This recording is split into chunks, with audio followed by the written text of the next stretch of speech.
void.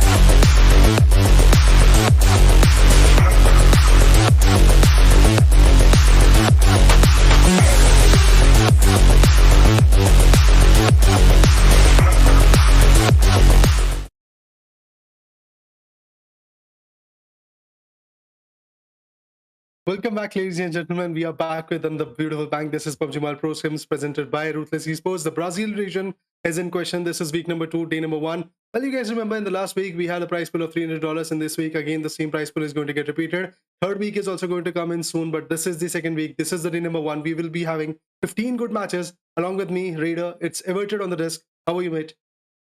Well, I'm absolutely very fine, and well, hoping that the matches, go as expected. Like, I've already been super excited from a very long time. Like, as I heard that I'm, into the caster desk, I was like, okay, now this is something, after a very long time, I'm having a look at the Brazilian team. So I expect, I have a lot of expectations, to be very frank forward. So hoping that it goes well.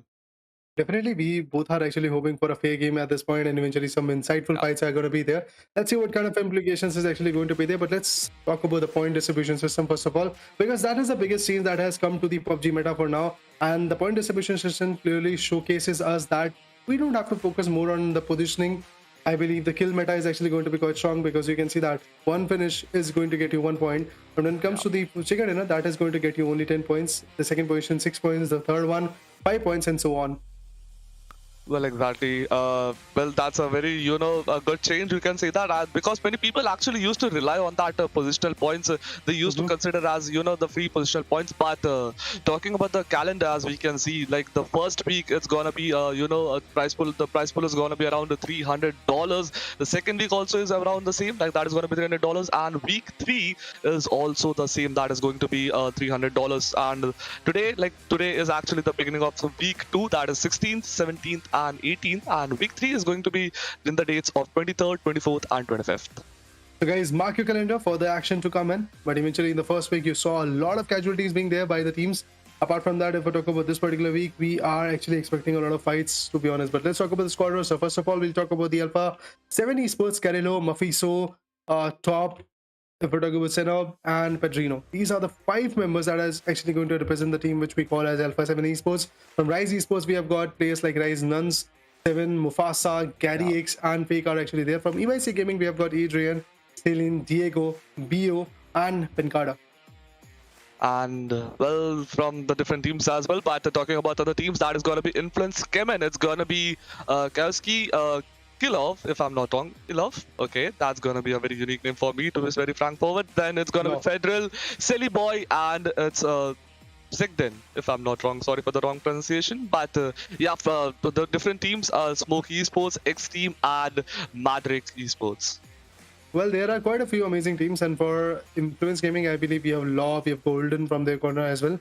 From squad roster coming from INCO Gaming, that's another huge team that we were actually talking about quite a bit in the previous week. We've got Squash, we have got Ninebete, we have got players like Vitali, we have got Becker, and the other guys as well.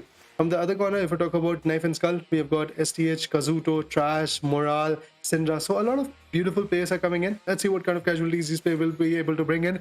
Black Dragons, another huge team coming in. Loops Esports, Honored Souls. And then we have got GZM Esports at the last. GZM Esports is the team in the last week which was able to perform quite well.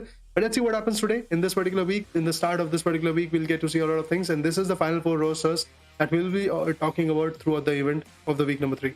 Week number 2 as well. Exactly. We'll have a look onto the teams and the performance and the level of aggression, these teams put out against each others. And, what is the barrier that they're going to set from the very first match. We need to have a look onto that point. But today's matches, that is going to be the week 2, day 3. And the first match is going to be the most common map, you can say. That is going to be the map of ERANGEL. The second map is going to be the map of Golden Sands, or you can say the MIRAMAR. And third is again the ERANGEL. Fourth goes for the MIRAMAR. And fifth is going to be the first as usual. That is going to be ERANGEL. Moving on, let's see what kind of map predictions are actually going to be there. Let's see what kind of implications in this particular map are actually going to be there. because the flight path is something which is going to matter a lot. These flight paths, these first few play zones are actually going to implicate a lot of ups and downs altogether in the game. So moving forward to see what happens. In just 40 seconds, we'll get to see the first ever play zone. But in the casualties arena, we might see a lot of casualties getting formed up, because in the previous week, I believe we saw a lot of passive approach coming from Brazilian teams. I don't know what is going to happen in week number 2, but the teams are pretty much same. The rosters are pretty much same. Maybe they will again go for the passive approach, or they can actually come up with some decent aggressions as well, because the previous week we saw a lot of shifts coming in when it came to the gameplay, when it came to the rosters as well. I'm just waiting for the flight path to come in. It could be horizontal, it could be diagonal, it could be a vertical flight path as well. Let's see where the flight paths are actually going to go and what kind of circumcision is going to be there. Week 2, match number 1. We are on the way. Well, exactly. We need to have a look onto the very first maps, first maps of flight path, and the first circle where it goes, and what is going to be the last circle. We would need to predict on that. But I guess the players are very well known with the flight paths and with the circle. But talking about the flight path, as you said, the flight path is definitely going to be vertical and favoring the centric regions of the map. It has started from the regions of Sevenia and is ending right behind the Sosnoka military base island. So yep, it's going to favor both the teams, like the teams which are having the drop locations set out of the eastern part as well as the western part of this particular map. But already some of the teams have taken a dispatch from the flight. They are going for their dedicated you can say that landing location, and let's see where the different team goes. Like, what do you think, like which city of the map is going to be the most populated one? Well, for now, I would actually go for Pochinki or areas like school apartments. So let's see, is it going to be contested or not? That's a big question for now. But I really hope that the fights are actually going to be there in the initial few circles. Otherwise, we will have to wait a lot for those fights to come in. But yes, the expectations, the patience will pay off, because the fights are actually going to be so amplified in this particular scenario. We have got teams like Influence Gaming, Zebra Masters are there, the previous team which was absolutely on point when it came to their aggression. Hoping for their aggression to actually rely on once again. Would love to see where they are actually going to build their meta and what kind of meta they are actually going to pose. At this point, that's going to be a big question for now. But look at that. The most eliminations in the particular games is not going to be there, because this is the first match. A rotation coming in from Rise Esports. They are actually going for the school aparts region. A beautiful area indeed. Well, exactly. This team has chosen a very good location for their initial, loot phase. And talking about Seven, he's already started out his drop, started out his looting phase. But talking the first circle, the circle is favoring the eastern regions of the map. And well, we are seeing many, or you can say most of the teams are currently residing inside the circle. And there are few teams, you can like say 3 to 4 teams, which are either on the border of the circle, or you can say out of the circle. But definitely, the multiple teams don't need to, worry about the circle during the very early stages of this particular match.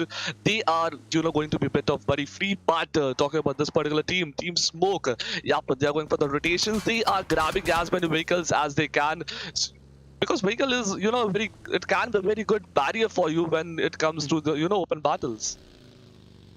It does, but only if you are actually able to acquire the advantage of having that kind of rotations in your favor.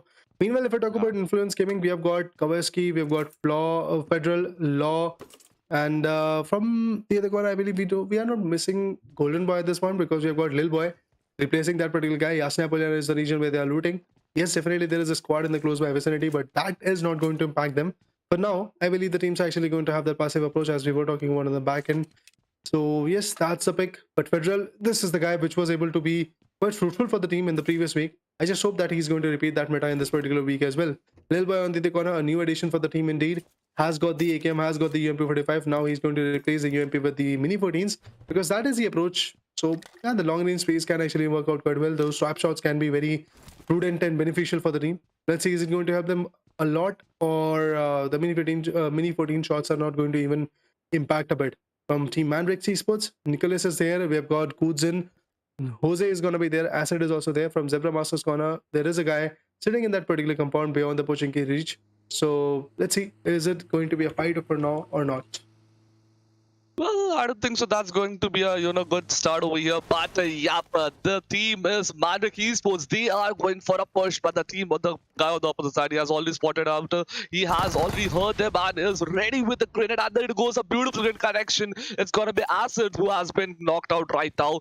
Can they revive up the teammate? Can they eliminate the enemy team player, or else is he gonna create a bit of troublesome situations for them? We need to have a look at that point. But there it goes, Zebra Masters. Is there going to be the very first casualty, or else it's gonna that's not like a good sign over here. And there it goes with an X 777 you can say. He has been eliminated from this particular match during the very early stages of this game. That's not a good sign over there for the team, but yeah, Assets has been revived again, and well, Team MANDRAKES Esports back again with 4 players with no player casualty and 1 finish into the pockets. That's a good start indeed for the MANDRAKES Esports. Well, let's see how far will they be able to maintain that kind of consistency, because in the near future, the things can change quite rapidly. And we have seen that happening in the Brazilian region. And apart from that, this is the game which is full of dynamic shifts. So let's see what happens. For now, stage 1, and it is about to get compromised. And then we'll get to see what kind of implications that these teams are actually going to bring. But for now, seems like that everybody is going to have a passive approach, which is indeed a good one, I believe. But Jose and his teammates, well, they are on the rotations. Let's see how they will be able to, rotate that particular area and eventually pull through with the game that is required. Well, exactly. Multiple teams are looting, in the very early stage of this particular battle at multiple different locations. We will need to have a look at every different, site. What is the situation? What are they looting, and how is the match gonna, proceed further? But talking about this particular team, IC Gaming, they are currently, looting at different locations. The team has been split up to multiple different places, and well, they are trying to, gather up as much loot as they can into the backpacks right now, so that, it's the early stages when you can loot as much as you can, but because during the very ending stage of the match, I don't think so there's any chance of just looting up and gathering up the loot, because every team is trying to kill you out. They are just trying to maximize the kill amount so that they can grab as many points as they can. Definitely, the first match is one match where you can actually learn about the lobby, maybe predict what kind of insight these guys are actually going to bring to the table. But then after that, I believe we have to change the meta. We have to look into the factors that the finishes are something everybody should consider. I really hope that this is actually going to work out. But for now, seems like that the shots are something which is going to change the tide of the game. People are trying to just rotate for now, trying to figure out the angles that is required for their beautiful finishes that are actually going to be there on point. Precision is going to be there. For Loops Esports, the Lamborghini has been summoned. They're trying to rotate. This is Chief. The last week, he was quite fruitful. Let's see what happens in this week particularly. Exactly, we need to have a look at that point. What is going to be, the output of just players. But Loop Esports, they are actually having a good amount of loot into the backpack as well. Just looking at that, the gears that is going to be level 3 helmet, level 3 vest, and level 2 backpack. They are quite fully equipped with the necessities that they want. Talking about knife and skill, well, that's a very good name, and they are also holding on to a very good location. That is going to be the regions of Rosok. All the 4 players are not over here, I'm assuming. Only the 2 of the players, that is going to be Kazuto. He's over here with his one other teammate. They are looting, and there it goes. I am assuming that they have already completed most of the parts of the loot, and they have just came here for a little bit of sneak peek part. Once again, they are heading back towards the team. They are reuniting, and well, having a look at the circle. Just look, I guess some of the teams have decided to go outside the circle and complete up their loot phase, because even they know that if you are inside the circle and if the team comes up, you are dead during the very early stage of this particular map. And if you are, even if you just lose one of the players, it's going to be a big casualty at the end of the match.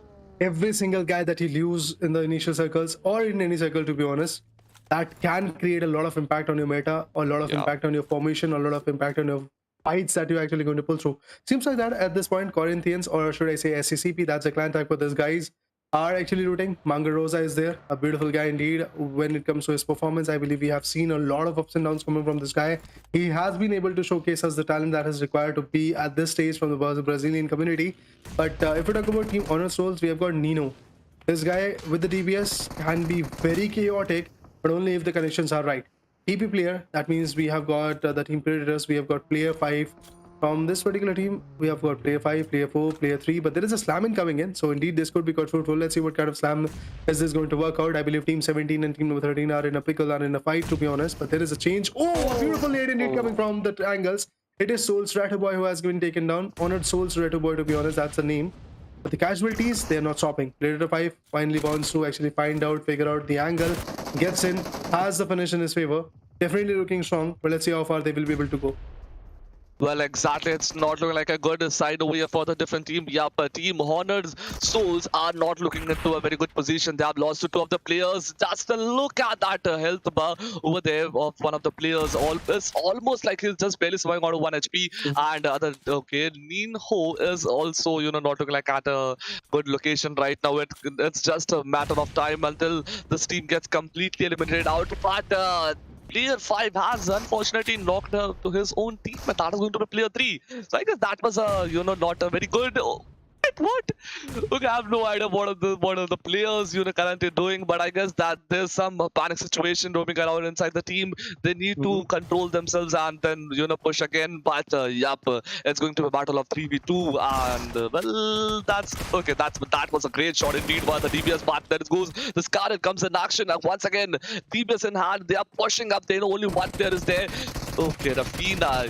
Well, they knew that this is going to the same position now. The push is on. The player has been hunted, but there it goes. The hunt is on, and well, the team has been hunted, and the team has been completely eliminated. Team Honor Souls completely eliminated from this particular match during the very early stages. That's gonna be a great loss for the team. I believe there's the first blood, but on the other corner, that's Zebra Master also getting eliminated. Let me remind you guys, Zebra Master is a team which was so confident, which was so aggressive in the upcoming week number 1, to be precise. In the week number 1, they were so aggressive when it comes to their stance. But right now, I believe that fruitful, advantageous fights are not coming from the corner. I really hope that it is going to be there in the near future. But Team X, Atso, Higor, Papakel, Renan, these are the 4 members which are trying to rotate. Loops Esports on the other corner is pretty close to build a region. Seems like that in the center it is Team INCO which is going to have the advantage of it. Black Dragons on the other corner also they are surviving. Rise Esports also trying to change the meta of the game. But for now, it is not going to be easy. It's not going to be an, should I say, easy approach for them. Black Dragons, they've got the second finishers of the team as well. This is MANDRAKES Esports, if I'm not wrong. Okay, the third finisher is also there. Team Smoke is not looking good because they are actually being smoked. They are actually getting finished off. KS Syndra on the other corner, that is Knife and Skull, gets finished off outside the play zone. That is something which is making me worried because players are getting taken down outside the play zone. That shows they are unable to get the rotations. Exactly, and dying at this particular stage of the map via the play zone, that's a different thing to be looked on. And well, if they could be inside a circle, then that they wouldn't have to worry about that point. But yeah, INCO Gaming, they have already spotted the other team, and well, is the fight going to be initiated by this team? I don't think so. That's going to be happen. But I guess the teams are quite avoiding until unless the other team, the enemy team, is quite way too closer, or else they have a very better shot. If the team thinks that no, it's not a clear sign of shot. If the shots are not going to be connected, they are not even bothering to look upon that side. So that's a good sign as well because no one wants to initiate a fight at the very early stages, and no one wants to lose out their player or engage themselves in the battle right now. But during the ending pieces of the particular map, you are definitely going to build that. I hope I had killed out that player very during the early phases of the map. But team talking about Team iGaming, they are on a quite good rotation, and the zone is going to shrink within a time span of 5 seconds.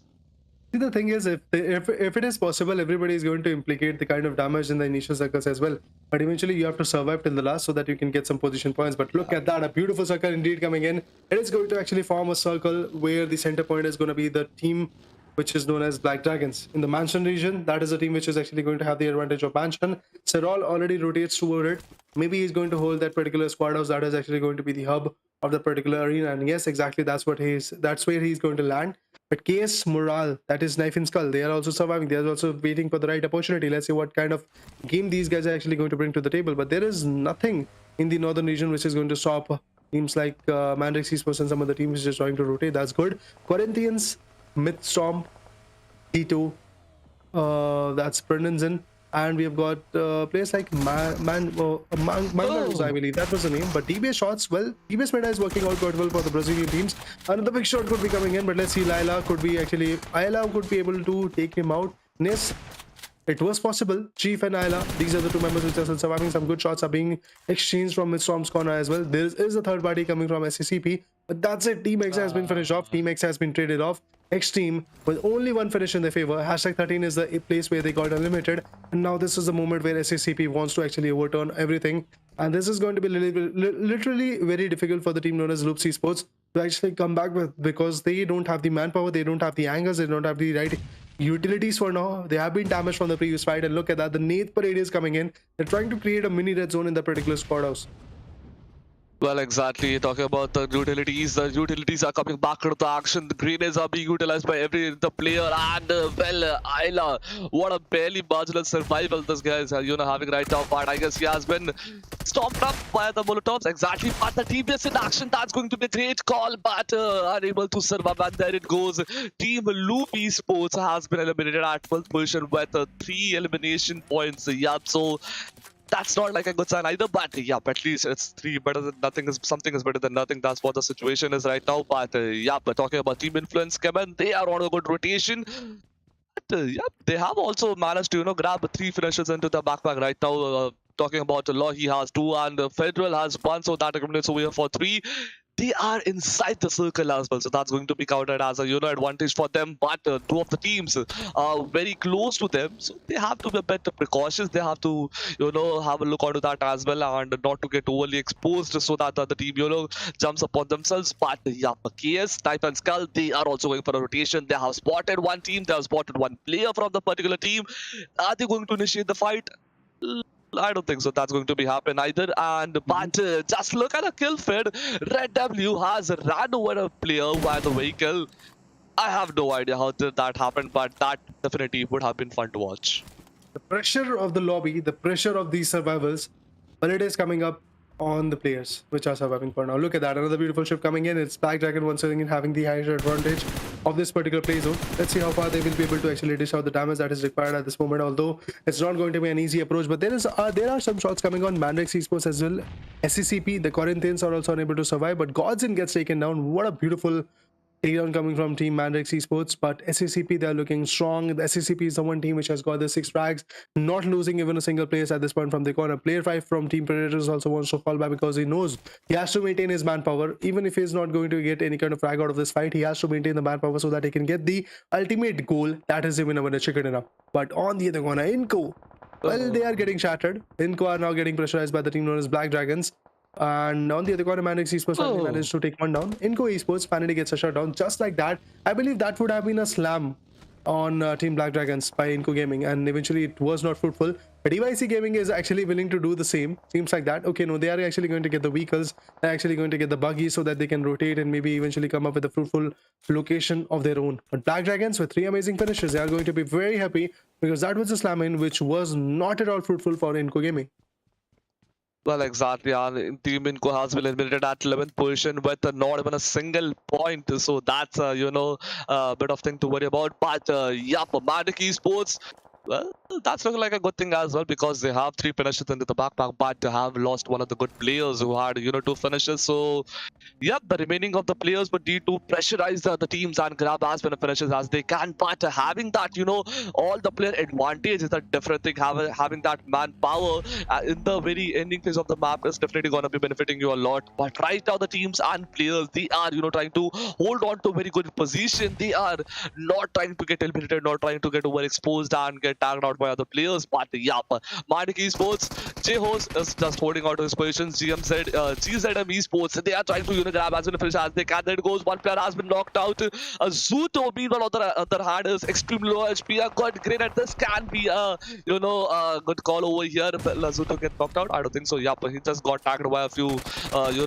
damage. But Hugo going for the push. Team GZM going for the push, and Team Knife and Skull, if I'm not wrong. Yep, exactly. Team Knife and Skull has been eliminated at 10th position without any single elimination points.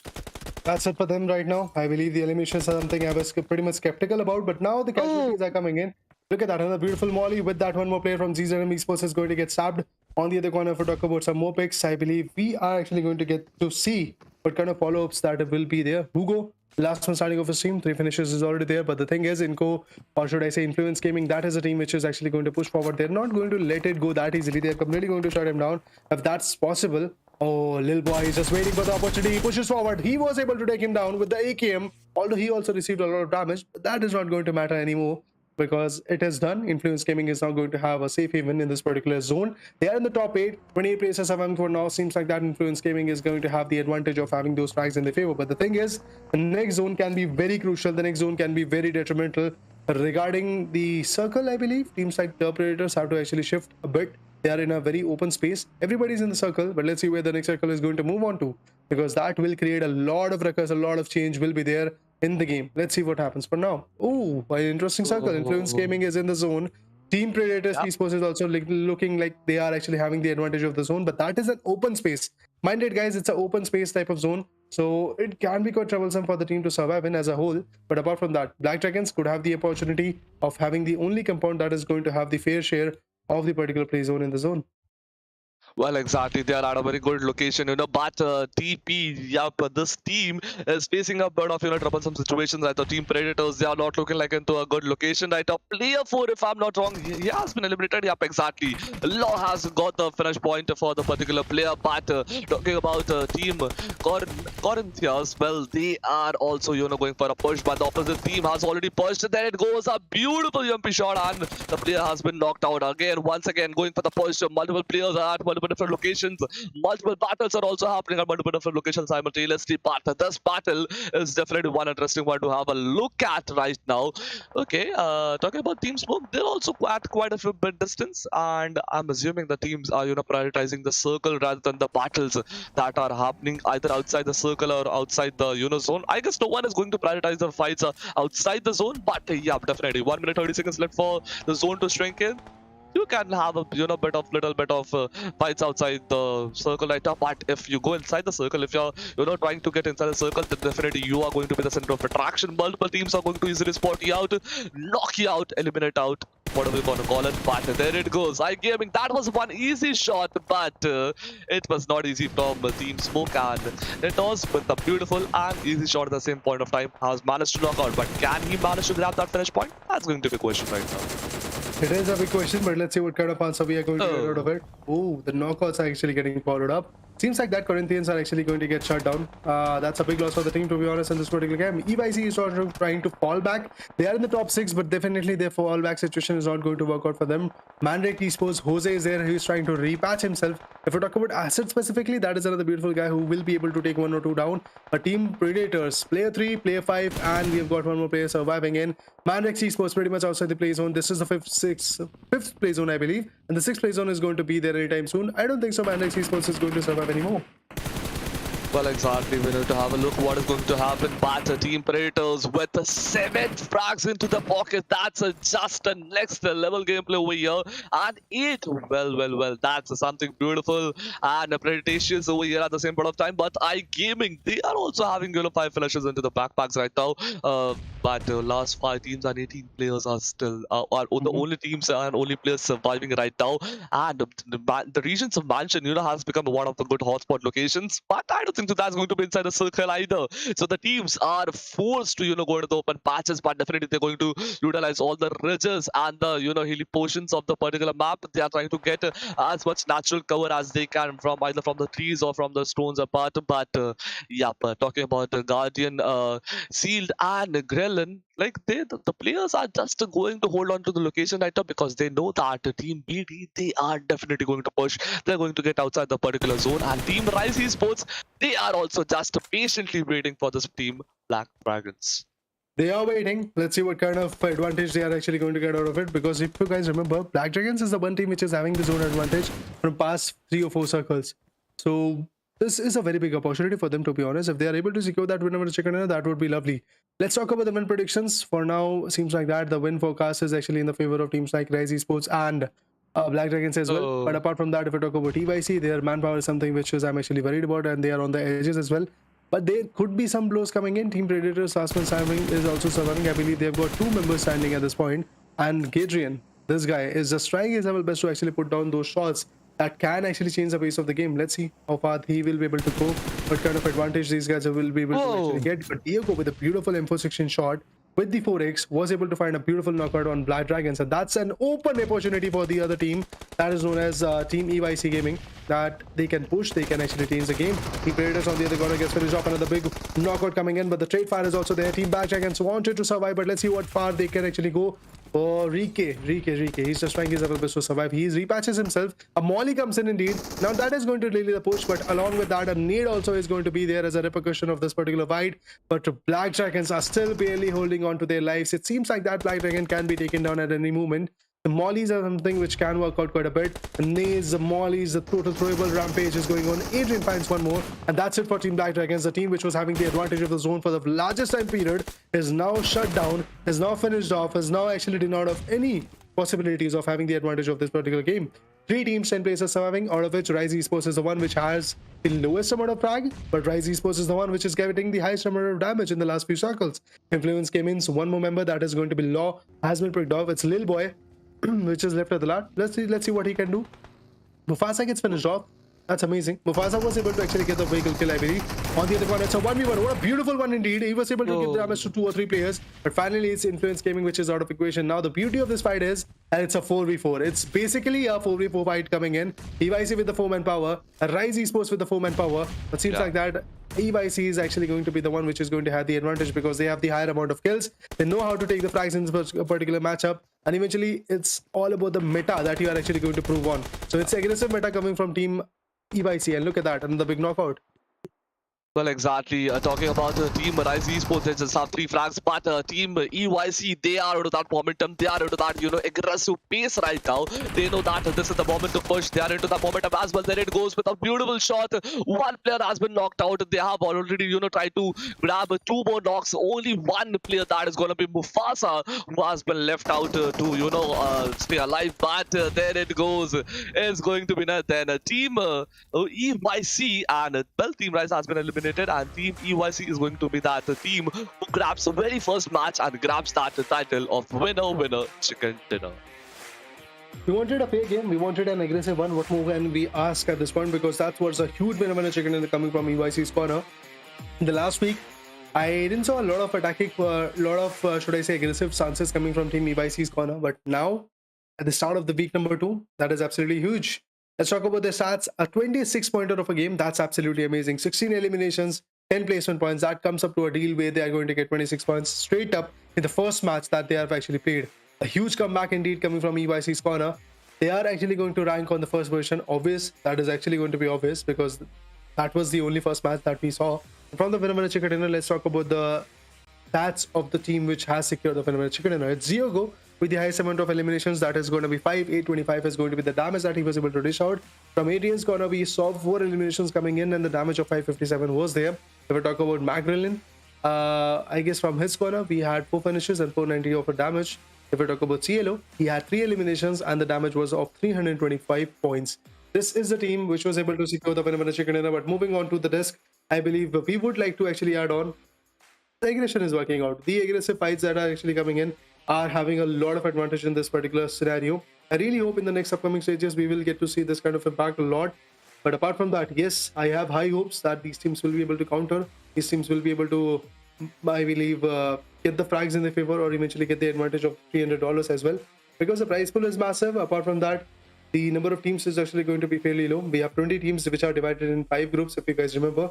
In every group, we are going to see 4 teams. And straight up, I guess we have 15 matches, out of which 1 is already done. 14 more matches to go. We'll get to see who is going to be the champion.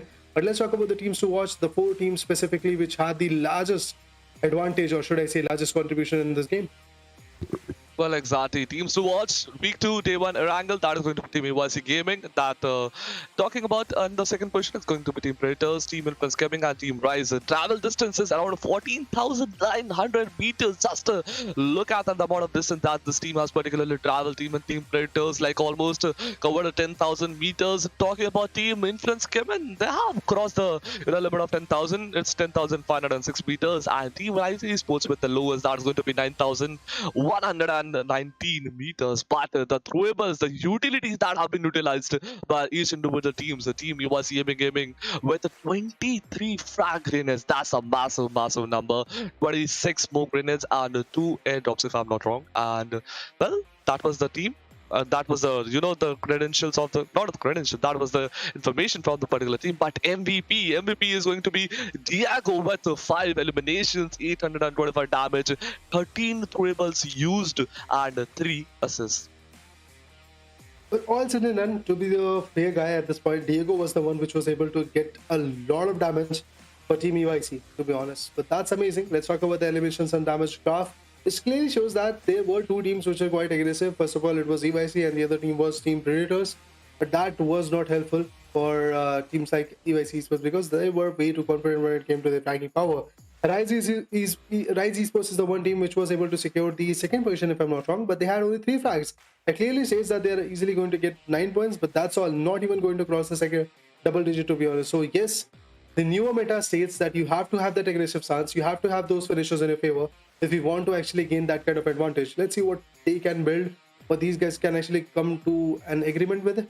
Smoky Esports, Honored Soul, Zebramasa, INCO, Knife and Skull. These are the 3-4 teams which are unable to get even a single frag in their point and even a single points in their particular leaderboard, to be honest. So that's actually going to be a sad side. But let's talk about the match ranking. 26 point of a game, Team Predators #2. Well, they were able to secure, I believe, 5th position. Still, the 8 finishes are actually going to bump them to the 2nd position in the leaderboard. That's amazing. #3, we have got Influence Gaming, which went out at the 3rd position and had the higher amount of frags in their favor. That is why they're going to have the 3rd position with 11 pointers. Rise Esports, they went out on the 2nd position, but still didn't had a lot of frags, a lot of eliminations, to be honest. And that is the reason they are stuck at #4 with only 9 points. Corinthians on SCCP, 7 points from the corner. MANDRAKES Esports also had the same number of points, along with Black Dragons. When it comes to Loops Esports, we have 3 points coming from the corner. GZM Esports having 3. XTEAM having 1 point. Smoky Esports having 1 point. Honored Soul, Zebramasa, INCO Gaming, Knife and Skull. The 4 teams which went out way too early had 0 points in their favor.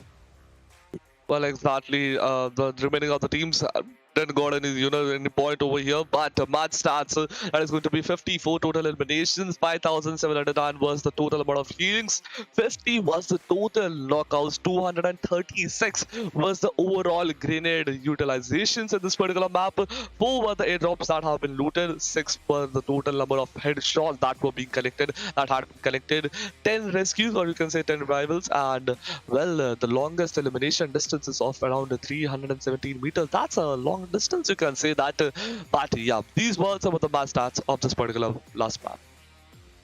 Indeed, a beautiful statistic and showcase us that there were a lot of eliminations, to be honest, 54 to be precise. But when it came to the longest distance elimination, that is a record we have to see. That will it be broken down in the next map, which is going to be the map of Miramar. We'll talk about that as well. But for now, yes, the first match of this particular week number 2 has already been over, and it is the team which is known as, I believe, Rise Esports, which came on the 2nd position. So ups and downs are there. Hopefully in the next 4 matches we'll get to see which is the consistent one, because at the end of the day, the consistency is the one thing which matters a lot. If you are consistent, if you are the one which is gaining a lot of points, you will be able to have that advantage. But for now, we are going to take a short break, and after that we'll be back on the desk along with Everted and me, Rado. We'll be back with the next match of the day, the second one to be precise.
Well, guys, as promised, after a short break, me, Raider, along with the Averted is there on stream, and we are back with the second match of the PUBG Mobile Ruthless Pro Scrims presented by Ruthless Esports. As you know, this is the Brazilian region. Definitely an insightful fight was there in the first match, to be precise. EYC was able to back out a 26-pointer game. What do you expect, I believe, Averted, that what is going to happen in the next one?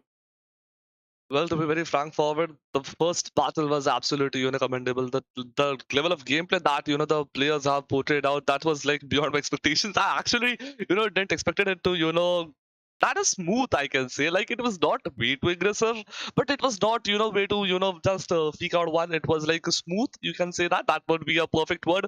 It was like a quite good, like, battles were happening, but not up to that chaotic level. It was quite good. The players, the level of aggression, the level of consistency, as well as the level of finishes, the way they were grabbing out, it was quite good. And definitely the team EYC, they played out a fabulous gameplay. It was, come on, applaudable, and well, it was definitely portrayed out in a very beautiful manner to us. But yep, let's have a look like what happens in this particular battle. Let's see like what the team EYC grabs another winner chicken dinner in this match as well, or else it's going to be a new team who is going to win this particular map. Like, there are still 4 matches, Raider. Like, we have a lot of things to predict on, and well, we'll have a look at that point. But definitely, we will need to see what is going to happen. Is that going to be a back-to-back chicken dinner, or else, well, we never know what's going to happen. Well, guys, first of all, if you don't know what kind of schedule is there, what kind of tournament schedule is actually going to be there, what are the dates we are going to bring you the events, like, so specifically, go ahead and follow Esports or Ruthless on Instagram handle so that you can actually get every single update that is required. Apart from that, from the tournament calendar, I would love to tell you that today is 16th, today is actually going to be 17th, if I'm not wrong, for Indian region. But yeah, it is 16, 17, and 18. These are the 3 dates that is going to be there for the Brazilian teams to actually witness the action from the Brazilian enthusiasts which are there on the stream. Apart from that, this is the week number two's date. The week number three's date is actually going to be there on Instagram handles, so go ahead and follow them. But right now, let's talk about the schedule. Let's talk about those beautiful maps that we are going to witness today. First of all, we had ERANGEL. Now we're going to move on to the Miramar one. The match number 2, to be precise, it's going to be the map of Miramar, the map of Golden Sands, to be precise. After that, we'll get to know what happens in ERANGEL. Then the secret of Miramar will open up in the 4th match, and after that, we'll get to see what happens in the ERANGEL to sum up the day, to be precise. But first match, it was in the hands of EYC Gaming. A beautiful one indeed, a 26-pointer. Well, exactly. We need to have a look on that point. This is, especially talking about the map of Miramar, like, it's way to, have a need to map, have to have a look at, because definitely it's not that easy, as well as not that hard, like about Sherlock. So definitely we'll have a look what is going to happen in this particular one. But yeah, Team USC Gaming was the first team to grab that to win a chicken dinner 16 elimination, the map of ERANGEL. Let's see which team grabs that title in this particular match of Miramar. But last 50 seconds before we jump into the map, before the the flight takes off. So yep, the passengers are kindly requested to fasten up the seat belts. The flight is about to take off quite shortly. Not just the flight path, the hopes of everybody who is actually there in the lobby. Let's see what kind of implications these are actually going to bring to the lobby, to be honest. I definitely hope a lot of changes are actually going to be there in this particular matchup, because this is the map of Miramar. This is the first one that we are going to get in the week number 2. So I have hopes like, is it going to be aggressive? I have speculations like, is it going to be so chaotic that we are actually going to see a lot of eliminations in the first circle as well? The drop clashes will be there or not. But these are just speculations as a caster that I'm making. But let's see what these teams are actually going to bring to the table. Remember, guys, Ruthless Esports presents the PUBG Mobile Pro Scrims Brazil region, where top 20 teams from Brazil are competing against each other for the total prize pool of $900, which is divided in $300 per week. We have 3 weeks, that means. But the casters are Raider and Averted. Remember, guys, this is match number 2. The map of Miramar is actually upon us. Let's see what kind of implications these guys will be able to bring on, because the flight path seems way too lovely. It is starting from areas like Monte Nuovo, and it is going to cross over like Chumacera, Pecado. We have Los Angeles, the biggest compound that you can get in the map of Miramar, or should I say in the game of VGMI or PUBG, whatever you want to call it out. We have got Puerto Paraíso, that is actually going to be there at the end. Impala is also there, pretty much close to it. El Pozo may be accessible. I believe people can actually glide towards that. Villa del Mar, another big area where teams can actually access it. We have 15 teams once again. Rise Esports, we have got EYC Gaming, Zebra Masters, Influence Gaming, Smoke, XTEAM, MANDRAKES, INCO Gaming, SCCP or Corinthians, Team Predators, Knife and Skull, Sci-Fi Esports. Then we have got Team Storm, BRK is there, and apart from that, we have got teams like Flag Esports, Flamingo. Well, exactly. Yeah. Well, exactly. These are the teams, and well, different teams are going for the drop locations at different locations. But yep, talking about Team Storm, they are somewhere headed near El Pozo, and there's one more team right next to them. So yep, I guess the initial fights are all right now. Which team is going to be the one which is going to head towards the regions of San Martin, and Los Leones is also region to have a look at. But I guess it's a team KS, the only team who has landed in San Los Leones. But Pecado, well, there are multiple teams in the regions of Pecado, but let's look at that circle raider. The very first circle is favoring the bad regions Ooh. of water as well. So yeah, it's circle to be considered upon. It's a circle to be looked at. Like we never know. Like the next circle is going to be in the water as well. The ending circles are going to be in the water as well. But the fights have already begun. The initial battle has already started off, and it's going to be Team Smoke. Wait, The banters. that's something to that's something fun to have a look at. But definitely they are just picking up on the shoulders, and well, they're just roaming around with the player, and Ooh. well, that's some not so good aiming, but yeah, that's just fun. That's actually just fun. Is he trying to make the omelette out of this guy? That could be possible. Smoke Schooner looking quite good at this point, but I believe they have to repay Team INCO Esports very soon, because INCO is a team which can actually take a revenge. They have got that credible sense of fights in their favor. The guy was able to fist him off for a brief moment, but eventually the finish is there with a micro Uzi's headshot. That's good enough. INCO Esports is pretty much stuck to the red building. There is a flank coming from Smoke Esports, like from the arena. There is a guy which is trying to await them, and from other corners, I believe from the left corner of the arena area, there is some other place. But the nade, wait, that was a molly. If that would have been a nade, I believe averted, knockout could have been followed up. Well, exactly. That was a close call at the same point of time. But yeah, the Team Smoke with 4 players and Team Inco with just 3 players. So that's a situation of 3v4 raider. We need to consider the amount of players that we are, witnessing right now. And one player casualty is one player casualty. And you never know Mhm. when it's going to affect you, how it's going to affect you, and like where it's going to affect you. Definitely, like it might not be during the stages, it not Yeah. might be the ending either. But you never know. You just you are just rotating out, and the enemy team is just hiding next to your holding location right now. So well, we need to look at the team predators. I'm assuming that they are also somewhere close. I had seen them bit momentarily, but yeah, but team Inco barely managing to survive. They are not letting the enemy team know about the presence. And Becker, what a good location to hold down. But yeah, I guess Smoke Netos, I guess knows that there is a player. Wait a minute, I don't think so. He knows that, and they're searching at different locations. So I guess, yep, it was a successful bait. He was able to take one more down, I believe. The knockouts are getting followed up, to be honest, and that's absolutely amazing. Team Smoke Esports looking quite confident at this moment. They are going to push forward on the top bridges on the next floors, where INCO Esports is just trying to hold on and eventually survive a bit more. But that won't be an easy approach, to be honest. Look at that, Kuna is there. Oh, he was able to jump down. Oh, that's interesting. Otherwise, he could have been finished off, to be honest. But that's it. I guess we will get to see very soon what kind of changes are actually going to be there. But there we go. The trade fire is actually about to come. INCO Esports looking definitely quite strong. Oh, Netos wanted to fall back but wasn't able to do so. He gets finished off. Becker on the other corner comes up with some good shots with the UMP45. He will be able to spot one more, I believe. Very soon the spottation could be there. That's another big knockout coming in, but from the trade fire it was S1987. That's a shotgun that you not see very often, but I believe that knockout was there. That's amazing. Becker is going to repatch himself with the first circuit that was required, and quite a hefty price is about to be there for the survival of team known as Pubg Esports. They were able to actually do the banters in the initial stages, but seems like that right now things can change quite dynamically. There is a knockout coming in with the M16. Tap shots were way too effective, I believe.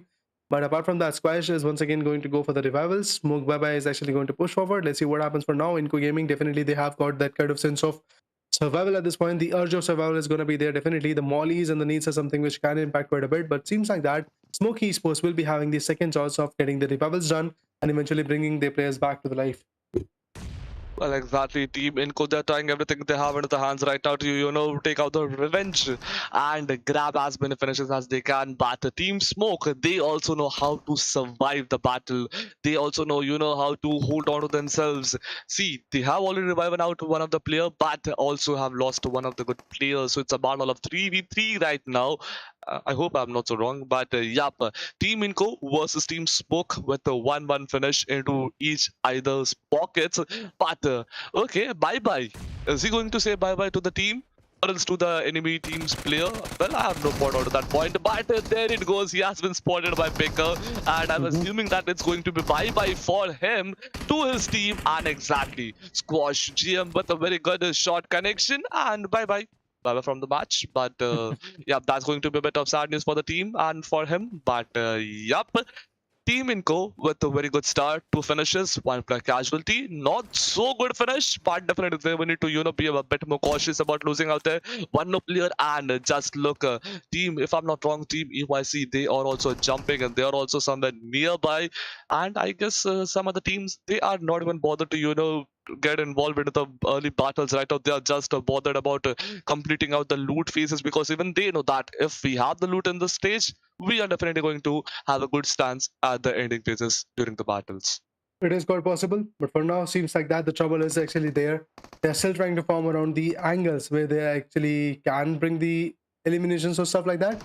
But INCO, let's see what they can bring to the table. Oh, what a beautiful logger. That's Smoke Skuna who has been taken down. He's going to completely get shut down. That's it for Team Smokey. So it seems like that the last man standing is not going to survive a bit more.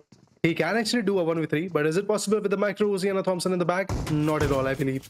But with the 25 bullets that he has actually got in the micro Uzi, things can change quite rapidly for the guy. I really hope he will be able to actually dish out the damage that is required at this point. But there we go. He goes in for a 1v1. Was able to do it. But was unable to actually acquire the another knockout that was required at that point. And finally, it's done. Smokey Esports has been eliminated. Zebra Master on the other corner goes in to take the revenge, take the fight that they were unable to secure in the previous one. Oh, that was a bad molly. He was about to burn himself alive, but he was able to survive. Rafa, he's the one who is waiting with the UMP45 and the other gun that is there in the backpack. Mandrake's Nicholas was able to find one. That was Acid who was able to find out Rafa. He was actually way too open-ended. Again, Zebra Master, a team which was so confident in the week number 1 that they were able to acquire the first of 3 position, right now is getting shut down in the first 2 matches. A sad start indeed for Zebra Masters. Well, exactly. That's not looking like a good sign for any of the teams. I guess the map of Miramar, like team, even talking about Team Smoke Esports, they have been eliminated. Talking about INCO, they have lost one of the players. Talking about Zebra Masters, they also have lost 2 of the players right now. So yep, this map is not looking like a good sign. But let's see which team is going to the one which turns out to be the most favored team by this particular map of Miramar. But the circle, yeah, the first circle is shrinking again. The second circle is going to happen very, very shortly. And which teams are going to be the one which are going to be inside the circle?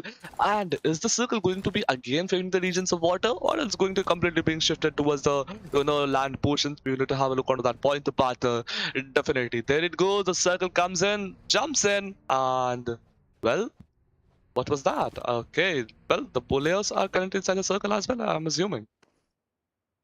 It is. Well, let's see what happens. Mandrake's Esports outside the particular play zone.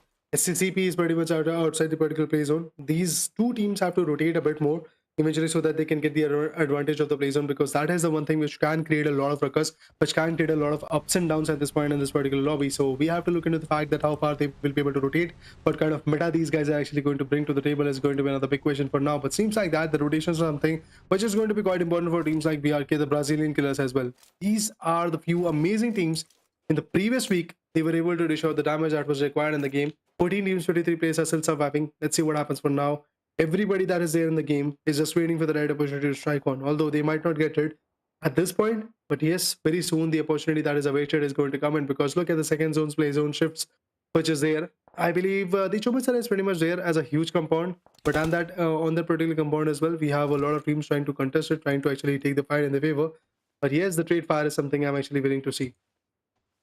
Well, exactly. Definitely, we will need to have a look on that point. But team Storm Gaming, they are going for a good rotation right now. All the 4 players are onto the rotation, and we will need to have a consideration that this map is not that ideal, to be hanging around, like especially via the vehicles that that the player was going. Like if you have a buggy, then it's still better, but the 2-wheelers are mostly preferable in this particular map if you want to travel as quickly as possible from one location to another location. But Team XTEAM, with all 4 players surviving and snipers in hand, that's a good sign. But AKM will, if you want to go for a mid to long range, you have the sniper, and if you want for a good close combat battle, you have the AKM. So that's going to be a good strategy as well. But if he had, give it a minute, his teammate, okay, Pubg, if I'm not wrong, yeah, Pubg has a DMR, so well, it turns out that he can go for good mid to long range up shots, but yep, the players are just enjoying the loot phase right now. 14 teams and 53 players. That's a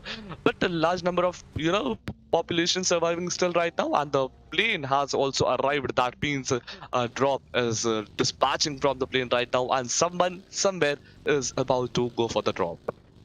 Well, we would love to see who is going to actually take the advantage of that particular drop, because you will get to see a beautiful drop gun. Apart from that, you'll get to see a level 3 West helmet also in the action. But Sci-Fi Esports pretty much close to the Superstar region. They're still waiting for the right opportunity to strike on the enemy. That's Corinthians, which is in front of them, I believe. Or is it some other team? It could be some other team. No, it's Corinthians, I believe. Yes, exactly. That's the team. Chumarsa is the region which is going to be contested. We have got Corinthians Tito. Manga Rosa is there. Windstomp is actually going to be there. And Bronozin is actually going to be there. But there we go. The airdrop has been looted by the team which is known as XTEAM. And it's Carso from that particular team which was able to get the advantage of it. Second play zone is about to get shrunk down. And as per the previous match, as per the meta of the Brazilian teams, the first few zones are going to be way too passive, and eventually in the last few zones, you will get to see so many fights that eventually you will be able to decipher that what has happened at that time, what is happening at that same exact moment, I believe. But Storm Gaming definitely trying their level best to take an insightful approach at this point. But let's see where the third play zone is going to land. It could be towards Chumacera. It could be towards the southern region. If it goes to the southern region, that would be absolutely amazing. And yes, it is. Not in the Valadalma region, not in the Los Egos. It is actually pretty much close to Chumacera, but on the southern compound of the Chumacera region. So Brazilian killers, well, they're going to be pretty much confident that there is nobody who is going to backstab them. Although that can change very rapidly, because there is a team like Rise Esports which is willing to rotate over there. And from the northern western region, I believe we have got MANDRAKES Esports, which is about to rotate. Corinthians, which is about to take the advantage of the particular arena. But look at that, there are a lot of teams from the eastern corner which are willing to rotate, and that could be the one situation where we'll get to see a lot of fights. Well, exactly. And talk about the fights have already been started. Of Papakal with one beautiful shot. Solo to JJ has been knocked out. Talking about with an RX 777 has, is barely managed to survive. But there is go Team EYC have lost to two of the players. That is going to be Diago and Cello. Yeah, but again, the third player that is going to be Grillin. He has been knocked out as well. Gadrian is now that solo plus surviving from this particular team, and it's not looking like that good either as well. But one beautiful grenade, Storm not has been knocked out right now. Team Storm, can they manage to eliminate out UIC Gaming Gadrian, or else it's well, I guess not is not going to survive in this particular map right now for further gameplay. But Team UIC Gaming, the team which grabbed that winner chicken in the very last match, and had the chance to grab this one as well and be at the very top position. Now they are at not a good location right now, but Team XTEAM comes over here for a good third part. Team Zebra Master, they have been eliminated also. So the initial battles where we were thinking that it's going to be a bit of passive and aggressive at the later point, turns out the aggressive stance of the teams have arrived right now, and the ending phase is going to be a mixture of both aggressive and passive. We'll get to see a lot of things, I mean, but XTEAM. Storm Gaming finally gets out of equation by Team X. That's a beautiful approach coming in. Igor has to repress himself so that he can actually move on to the next fight, because there is another guy lurking in the shadow which might actually come up with a good elimination, and that is a team which we call as EYC Gaming. If you guys remember, that's the team which was able to secure a 26-pointer bomber in the previous match. But in this match, seems like that their approach is going to be a little bit more on the shaky corner. The reason being, Adrian and Gremlin are actually going to be only two guys which are still surviving. Rise Esports, the team which was secured in the second position in the previous match, is now actually going to bag out 2 frags. That's amazing. Mufasa, the Lion King of this particular team, is already out of equation. While they have to rotate, they have to find another beautiful angle from which they can rotate, because their sights have been blocked. They can easily be contested by teams like Knife and Skull. But let's see what kind of approach these guys are actually going to bring to the table. Chumacera, that region is now filled with other teams like the Predators and Sci-Fi Esports. The Sci-Fi is the one team which was pretty much there in the initial stage of the particular play zone, but now there is Team Predators which is trying to take the advantage of it. SACP along with Rise Esports is actually there with a fight, but look at that, another beautiful zone taking a shift. And it's Brazilian Killer once again going to have the advantage of the major southern region. But now Flamengo could come from the back end region, or it could be MANDRAKES Esports as well, trying to tag in. Gabiru, it could be the one guy which can actually be taken down with gods, and then Kha'Zix could be another beautiful guy which can be traded off. But INCO's Picker gets taken down with a beautiful nade coming from Team Corinthians. Well, exactly. The battles have already started about different locations. The fourth circle is going to shrink. Start shrinking very, very short. That is going to be within a time span of 25 seconds. Grenade here is going to be, well, I just lost another player name, but yep, Team Predators. They are looking quite a bit strong. Player 5 has been eliminated. Player 5, Player 3, and the remaining of the teams. Players are still surviving. There it goes. Going for a good push. Can they eliminate Team Sci-Fi? And I guess they can, because two of the players are going from the back. One player from the front. There it goes. Player 4 directly jumps inside the map, jumps inside the room headspace, but there it goes. I think, okay, well, that's a situation to be considered upon. Like, what is going to happen, no one knows, because both the team players are performing quite aggressively. Flamingo Esports has been eliminated at 12th position right now with 0 eliminations, but just look how beautifully Lorenzen is actually playing out and putting out the gameplay. But Team Predators, they have been eliminated also at 11th position with 2 eliminations. That's not looking like a good sign over here for the teams and players. The teams which are performing quite good during the early, during the last map, they are not so coming up with in this particular map. So yep, definitely the other teams which are still surviving, they will need to have a good look and consideration, taking a bit of consideration once again upon the strategies in this particular map. But yeah, the zone shrink has already begun. The 5th circle is going to arrive shortly, and 10 teams, 31 players still remaining. Well, right now, see, the rotations are something which is making me worried. Knife and Skull, they are trying to rotate. Well, they are pretty much close to another beautiful team. There could be a takedown coming in. And that's Team Brazilian Killer. So they can definitely gatekeep them. And that's the one approach that they're actually having at this point. Look at that. Kha'Zix is actually having the particular throwables. The nades are coming from his corner. The EKM is in the hand. He's about to actually crush down 1 or 2 player, if it is possible, to be honest. The nades, the trades that is actually coming from Team Brazilian Killer is way too high. They are trying to suppress the attacks that could come in, but the need way too on point. Look at that. Brazilian Killer's one good member is going to get taken down. It's Sindra who's going to pick him apart, but INCO Esports also gets taken down. INCO Gaming, with only 4 finishers in the particular matchup, is going to get eliminated. The only team which could actually trade off EYC at this point could be the team which is going to secure the winner chicken dinner. But let's see who's going to be that one, because Knife and Skull for now is able to secure a beautiful angle. What a beautiful shot for that Kar 98 from Trash's corner. The name is Trash, but that guy is an absolute gem for the team, because that knockout was absolutely a game changer one. But another flank, another beautiful takedown. He's about to take another 1v1, but he fails to do so with a S12K shot. The story of Brazilian Killers is now going to end now, I believe, and there is nobody who's going to contest them from the back end. I'm talking about Team Knife and Skull. There is nobody who's going to backstab them from the back end corner. So that is actually a very great opening coming from this particular team. Hoping that this opening is going to work out for them in the near future as well, because there are a lot of shifts that is going to come with the 5th circle. Let's see where the 5th circle is going to reside, what kind of impact that is going to bring. Ooh, a complete different shift. That is going to create a lot of ruckus in the lobby, because there are a hell lot of teams which is pretty much outside the lobby. There are 5 teams to be precise which are out of the lobby, and look at that. It is Team EYC which is not having a sign of relief at this point, because Adrian becomes the last man standing of his team. He's the only ray of hope. Although he's in the top 8, he's going to get 1 position point, but that's all. That's all he's going to get for now. He has to secure a bit more when it comes to the survival game. He has to put his A game at this point. Adrian, a guy which was making memories in the previous circles, but look at that. Kazuto gets a arm in his face, a headshot indeed, coming from the team which was there having that particular arm advantage. And that's Team X, if I'm not wrong, which was able to get that beautiful arm shot on the faces of the guys coming from team which is known as Knife and Skull. Well, exactly. Team Knife and Skull, they're going for a good performance right now, but the Team X team, they have also managed to grab 5 finishes into the pockets right now. Team Corinthians, they have also spotted out, the team Sci-Fi just right ahead of them. There it goes, a beautiful shot indeed, trying to knock out, but he has, faced a bit of damage as well. There it goes, can he manage to knock that out? Yep. That was quite easy than I expected it to be, but definitely Magorosa with a beautiful scarlet shots, knocked out 1 player, and there it goes. Team Sci-Fi has been completely eliminated at 8th position with 4 eliminations.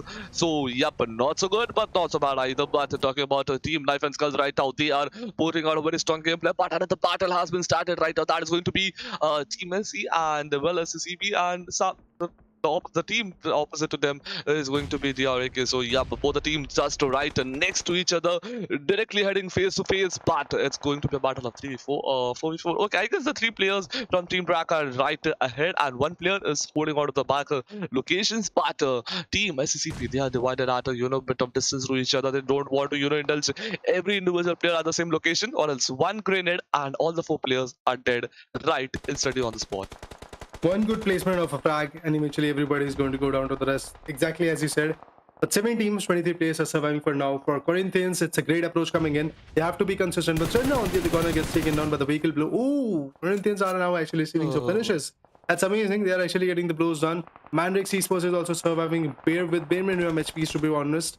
Acid, let's see what he's going to bring to the table, but it is done for EYC. The previous winner chicken in a team is now out of equation. And as XTEAM, that means only 2 pointers from their particular corner, because one for the position, one for the frag that they had.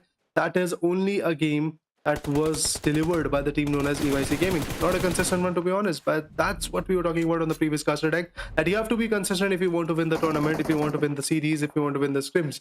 But look at that. MANDRAKES Esports struggling outside the play zone. And again, the play zone shifts towards the teams like Influence Gaming, XTEAM, and Rise Esports. Now, Knife and Skull, MANDRAKES Esports, and even SSCP is going to have a hard time to find the way. Well, exactly. They will need to, come up with a good way of getting inside the circle, or else they are going to be eliminated and sent right out of the lobby directly from the 10 points that they were trying to, get inside the circle. But yeah, the team Rise, they are at a good position. You can see that team Mississippi, they are also trying to, go to inside. But team Defense Kazuto has been knocked out. Of the players are just, holding on to not so good location, trying to, barely revive up their teammates using all the passive utilities that are going to be spoken in their pockets right now. But Drac, they are also reviving up the teammate, but they even need to, consider the circle. Well, they have plenty of time. I didn't actually notice that earlier, but 6 teams and 17 players are still surviving, and they are quite a way too far from the circle. So definitely they will need to push. But Team X, or you can say that X team, they are at a very good location. MANDRAKES Esports going for the push.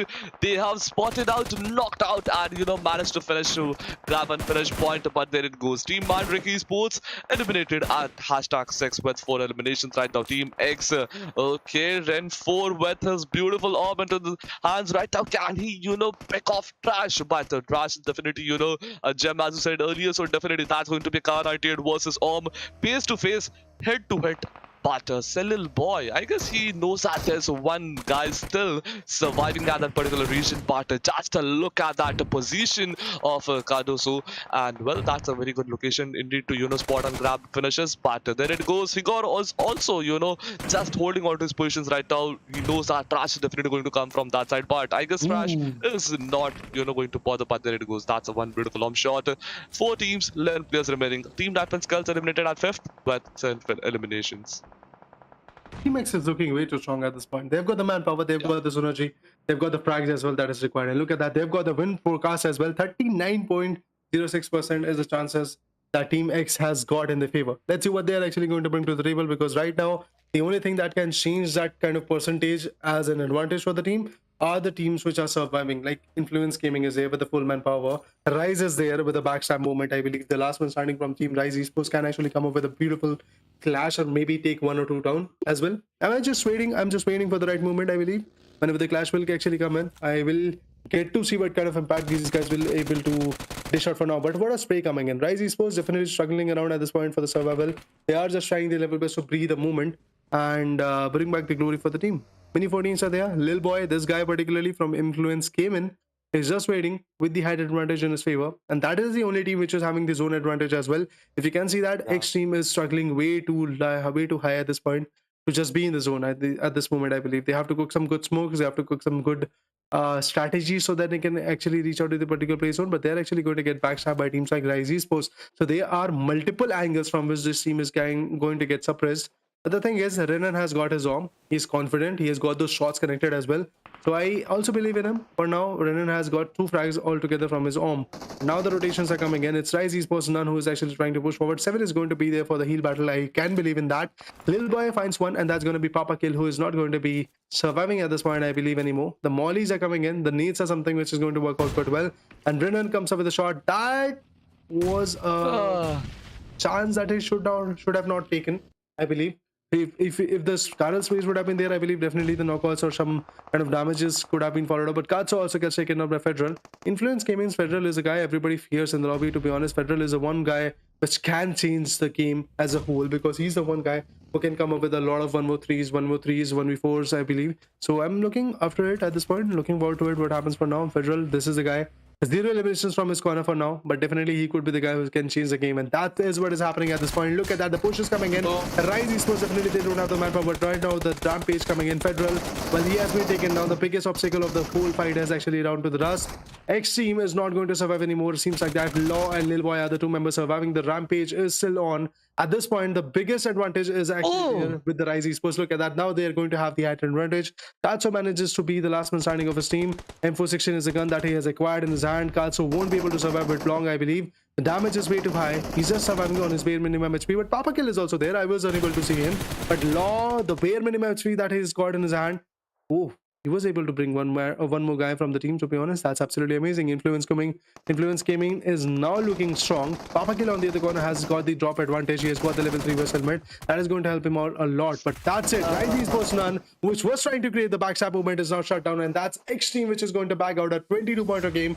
12 finishes indeed from the corner and 10 for the position points. That means the winner chicken in their favor is there. What a game coming from Team X. They didn't have the real zone advantage. They didn't have the advantage of the particular third party as well, because Rise Esports was there to provide the third party support. And eventually it was Team Influence Gaming which was already putting a lot of pressure on them. But still, it was Team X which was able to secure the beautiful win with chicken. That is why the X Factor is going to be there in the favor. What a beautiful match indeed coming from Team X. 22-pointer bomber. A good match. Renner with the arm shots. Papa Kill with the beautiful flanks. And the beautiful element of surprises coming from Team X was absolutely fruitful.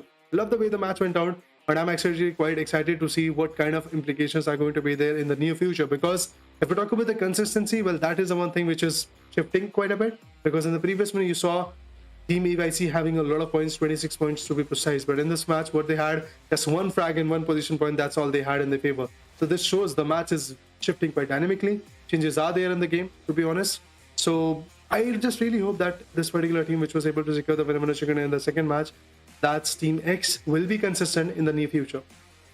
Well, exactly. Like, to be very frank forward and to be very honest, I didn't expect it. Either that Team X is going to grab that winner chicken. And I thought like it was the team, or else like at a point I thought that team, Rise, they had the height advantage, so it could have been a very easy one for them. But unfortunately, it was Team X, and like luckily you can say that like it was Team X, and unfortunately Team Rise Esports didn't manage to get that. But just look at that statistics of them. Like overall rank is 2,587 was the total amount of damage that they have taken out. 13 were the elimination points, 10 were the placement points, so 23 points in total from this particular map right now. Meanwhile, coming to the winner chicken into, let's talk about the individual statistics. Papa Kill is the one guy which was able to secure 7 eliminations. Seems like that he's really confident when it comes to the damage. He's really confident when it comes to his aggressive stances. I'm happy to see 876 damage coming from his corner. If we talk about Igor, he is actually there. 3 eliminations, 627 is the right amount of damage that is this guy was able to dish out. Well, exactly. That was a very beautiful game indeed by Team X team. But okay, well, I have no idea why I keep on saying X team, but yep, it's X team and teams to watch. Yep, it's going to be X team. Definitely the amount of distance that traveled is quite huge. But well, Team Influence came and they are also not quite that far. But just look at the distance that Team Rise Esports have covered up. But talking about the utilities, it's going to be much higher from the Team Knife and Skulls. That is going to be 5 grenades and 19 smokes. That's definitely a lot of impact creating. That's going to be a lot of passive utilities coming out of the action. But the drops were definitely looted much more by XTEAM, and the MVP of this particular match goes for Zuba. Papa Kill, my bad. Yep, it's going to be Papa Kill with total 7 eliminations, 867 damage, 2 throwables used, and 1 assist. So definitely that's a huge number of eliminations from a particular single solo guy, and the level of gameplay that this guy portrayed out of this particular map definitely helped us out, helped out his teammate a lot, helped out the team to grab the particular winner chicken dinner. But the eliminations and damage, there it goes. We have the chart right before our eyes. Yeah, indeed, we have got the eliminations and damage chart at this point. Eventually, we'll talk about Team X. What they have got is going to be 13 points. In terms of the eliminations, they've got the damage of 2,587. If we talk about influence gaming, they also had a decent damage, but eventually they were unable to create, or should I say, convert those damages into frags. They should have at least 10 frags, I believe, the way they were able to compensate this particular fight, but eventually that's not the case. If we're talking about Knife and Skull, they had 7 finishes on the corner, 964 for damage. 964 is going to be the amount of damage that they were able to dish out. Rise Esports has 5. Same goes for SSCP, the Corinthians. Drakes, or should I say Mandrakes Esports had 4. Sci-Fi Esports had 4. INCO Gaming also had 4 finishes. And if we talk about Storm, PP, or should I say Team Brother Predators, they had also 2 finishes as well. But meanwhile, when it comes to the another statistics, I believe we have got the match ranking. XTEAM had 23 points. Influence Gaming just shy of 12 points, is actually going to have 11 points. If we talk about Knife and Skull, they had 10 points as well. If we talk about Rise Esports, they had 10 points. Corinthians had 9. Mandrakes Esports have 6. Sci-Fi Esports have got 5. And when it comes to INCO Gaming, what they have is just 4 points. Well, exactly. The number of total points, as we can see, that's a quite competitive low. But definitely talking about MANDRAKES Esports, they are, with the total, you can say that. Okay, wait a minute. Yeah, INCO Gaming with 4, Storm Gaming with 2. It's going to be Team Predators with 2 as well. EVC with 2 points as well. Total we're talking about, and Team Smokes with 1 point. But the rest of the team that are going to be Zebra, Flamingo, and Brazilian with 0 finished points into the backpacks still after the match 2. But definitely the teams will be trying to grab as many finishes as they can in the very next match. Well, definitely they have to be consistent if they want to actually gain those points, and if they want to gain the $300 to be precise as an advantage for the team. Now, if we talk about the match summary, high skills is actually there by the guy known as Pubg. If we talk about the highest damage, again same guy. If we talk about the highest amount of knockouts, that is also going to be there in the favor of that particular guy. If we talk about the highest assist, that is there from Team X Higor. For the highest healing done, that is coming from Team Corinthians. Tito is the guy who is actually able to get that kind of points in his favor. Moving forward, I believe we will see what happens for now in the next statistics. Let's talk about the next statistics for now. I believe the casualties coming from the fights were able to be there in the mass stats. 53 is the total eliminations. 7,438 is going to be the total healing done. 58 knockouts, 175 throwables being used, 2 airdrop being looted, 11 headshots being appointed, 17 rescues. Along with that, the total longest, or should I say, longest eliminations distance was 387 meters long. Well, exactly, and 387 meters is, quite a long distance to be, have a look at. But overall ranking, okay, well, this is going to be the overall ranking. The VIVO Gaming still at the top with total 28 pockets into the backpack. XTEAM on the second position with 24 points. Influence Gaming at 22 points at third position. Team Rise Esports at fourth position with 19 points. Team Corinthians, yep, they are at the fifth position with 16 points.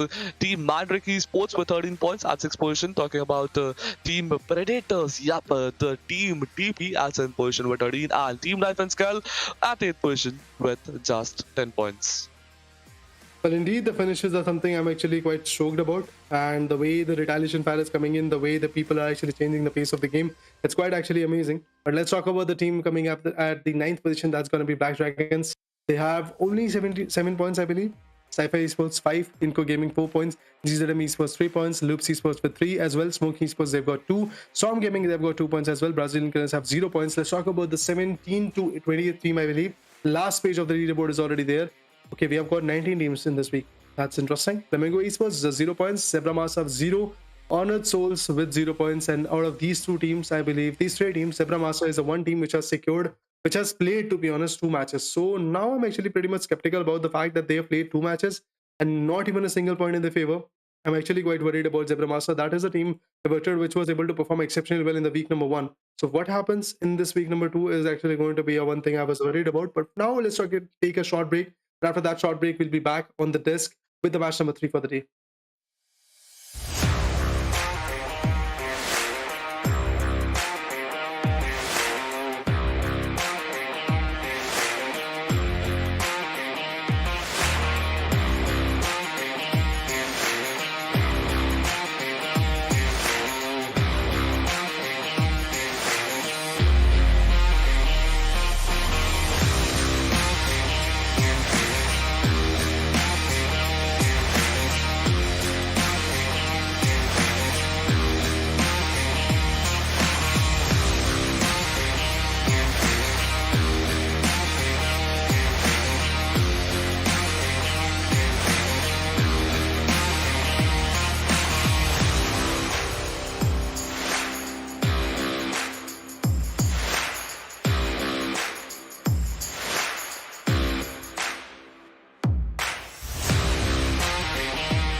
Welcome back, ladies and gentlemen, to the Pubg Mobile Pro Scrims presented by Ruthless Esports. This is the Brazil action that you're witnessing, and the prize pool is of $900. This is week number 2, and we have 3 weeks to be precise out of this $900 prize pool.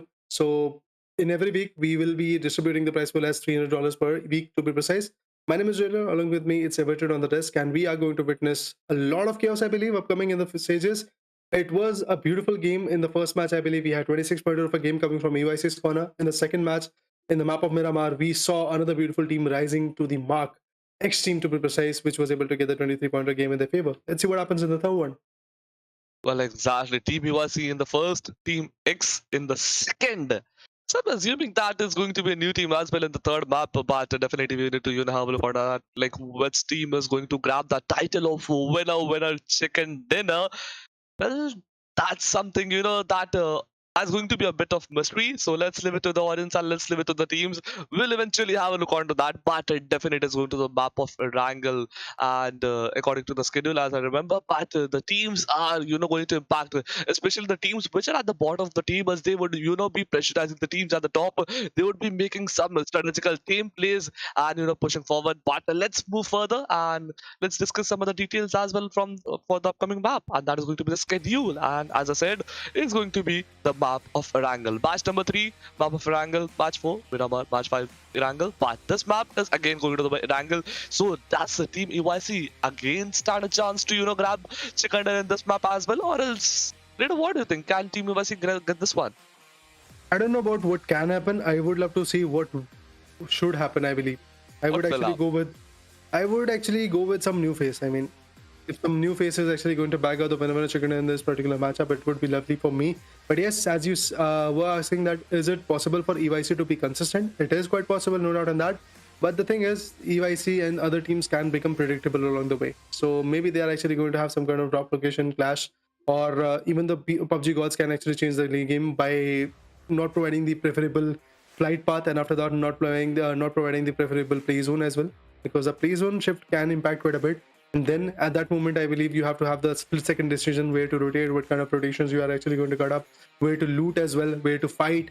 Everything changes dynamically. You can't actually go with a by-the-book type of rule. I mean, if you are writing that I'm actually going to drop in Milta and then rotate towards like Pochinki by choosing farm location, it can't happen in every single matchup. Although 1 or 2 matches, it is possible that you are going to get the advantage of it. But eventually, in every other match, you are going to see some kind of shift. You are going to see some kind of changes in the game that can rapidly change the pace of the game. So, looking forward to see what happens for now. I really hope that the ERANGEL map is actually going to bring us with a new face. Yes, the first 10 minutes, 12 minutes are actually going to be quite passive. But after that, I believe very soon the fights will implicate the kind of damage that we were expecting. Well, exactly. Definitely, we need to have a look at that point, like what is going to be happening at the very early stages of the map and what is going to happen to the mid.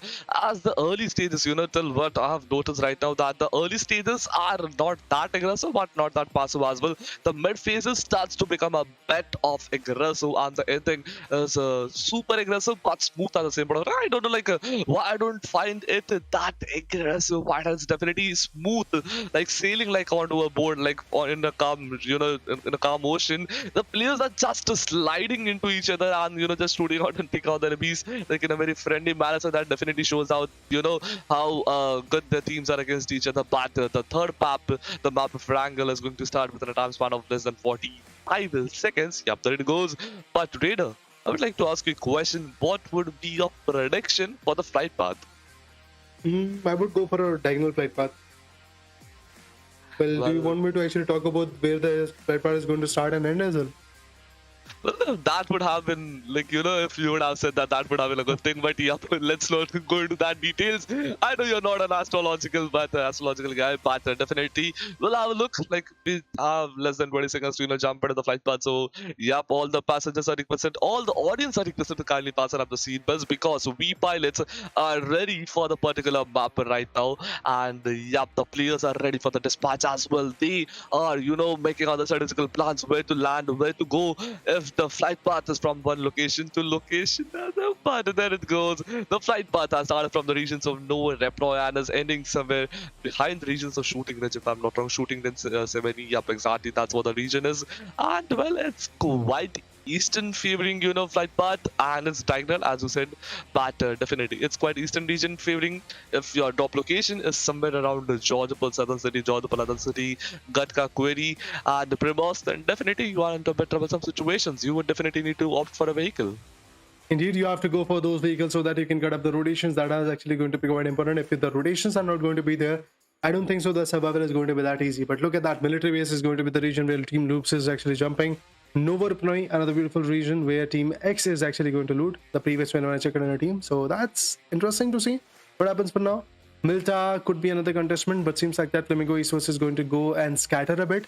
And apart from that, there is another beautiful team which is pretty much close to them. Let's see where they're actually going to go and what kind of implications those guys are actually going to bring to the table. Honored Souls also trying to rotate towards farm. We have got MANDRAKES Esports going towards Pochinki region. But the team which is actually pretty much close to the Milta Power region, that is going to be Team Storm. So Flamingo versus Storm could be a fight that we are actually going to witness soon. Apart from that, in the farm region, we could see Sci-Fi Esports and some other teams also trying to take that tug of war. But in the 7A region, we are going to witness teams like GZM Esports. But look at the beautiful zone. It's a fairly central one. Pochinki can be the center hub. Let's see what happens. For now, a shot comes in, and that's a big loss for Team Smoke. Another guy is actually still in the air, so he can be finished off quite soon. But let's see what happens to the guy known as Nitos to be precise. Shots are coming in. He could be knocked out, but he's actually going to have the advantage of falling back from this situation. So after losing two good members, I believe Team Smoke is going to secure the next two members. Well, exactly. We need to have a look what is going to happen. But this map is turning out to be a complete different one from what we are seeing in the very early two maps right now. Team Smoke. They have, they would be definitely, having a lot of things to get into after this match ends. But Team Honored Souls, quite a good start with one finish point in the pockets, trying to, loot at the different small areas. Meanwhile, talking about Team Black Dragons, they are holding on to different locations. Well, the team has been, separated in the regions of Yasna and Poliana. Multiple different players. The different players are actually, jumped onto different buildings and, getting as much loot as they can into the backpack right now. There it goes. A level 3 backpack jumps in. This means the amount of loot that goes into a backpack has increased as well. So, yep, let's see what the backpack is filled off with. Is it going to be much of the utilities, or it's going to be, consumables, or it's going to be ammunition? That would be a thing to, look at within the backpack of the different players and different teams. What is the strategical gameplay? We will get to know with that party. Yeah, Team Black Dragons in the regions of Yasa and Poliana, and same goes for another team that is just nearby. And if I'm not wrong, that's going to be Team INF. That's Flamingo Esports, I believe, at this point, which is holding the Milta vicinity. So looking forward to see what happens. Gigante is there, and guys like Twaiko is actually going to be there. We've got Fussy in the scene. Then GC God is also going to be there. So these are the four beautiful members of the team known as Flamingo Esports. In the previous week, they were, I believe, a strategic team, but not so aggressive. In this one, they're still showing the signs of, let's say, having their strategic POI. The thing is that they are still looting the Milta Power region. There is Milta region, to be honest. There is a team in the Milta Power, but they're not actually focusing on that. MANDRAKES Esports, meanwhile, is actually going to have the advantage of looting the heart of ERANGEL. That's the Pochinki, where they are. For now, they are completely looting it up. They are actually getting the right utilities that is required. AKM with the MP45. That's a combination Nicholas is going to go with. But apart from that, let's see what the other guys are actually going to come up. Scarl with the Micro Uzi. That's again a good combination, I believe. But it's all about the meta that these guys are actually coming with, because in the previous fight you saw a lot of DBS, a lot of shotgun fights coming in the close quarter. But in this one, things are changing rapidly. But Black Dragons, they are actually having the Yasna Poliana pretty close to them. I believe it could be Influence Gaming, which is looting. And yes, it is. Well, yep, exactly. Both of the teams are in this particular same location right now, same regions right now, and they are quite next to each other, but not so close that the battle is going to be initiated right now. But definitely in the regions of Milta, only one team, Team Flamingo Sports, trying to grab as much as they can from this particular regions, trying to loot it completely so that if other team jumps in, they don't, find a good amount of loot. But there it goes. Two players are jumping out of the car right now, trying to, jump onto the different location. The circle is going to shrink as well. The circle is going to start shrinking as well. But just look at the amount of the players. Well, like the different teams have, separated out at different locations. I guess Yasna Pulia is the only region where two teams have, jumped onto a single region. Rest apart from that, all the teams have jumped onto different locations. But talking about Team Soul Honored, Well, they are also quite close to Team Sci-Fi, so well, I am assuming that a fight could be initiated at that point as well. But talking about the regions of apartment, it's going to be Team Rise Esports near the school regions, and well, two players at the school, two players at the apartment. Well, it's just that a normal loot phase during the early stages of the map where you are not worried or bothered about anything else. It's just filling up your backpack with as much necessities as you want so that you don't you're not left out during the ending stages. Let's see how far they will be able to push this kind of advantage, to be honest. EYC, as we were talking about on the caster deck, there is a lot of hope regarding this particular team that the way they were able to secure the previous chicken in the map of an angle, will they be able to do the same in this particular matchup as well? Although things are quite dynamic, but GZM Esports is there on the back end. Like Prog is actually going to be there, Prog, whatever you want to call him.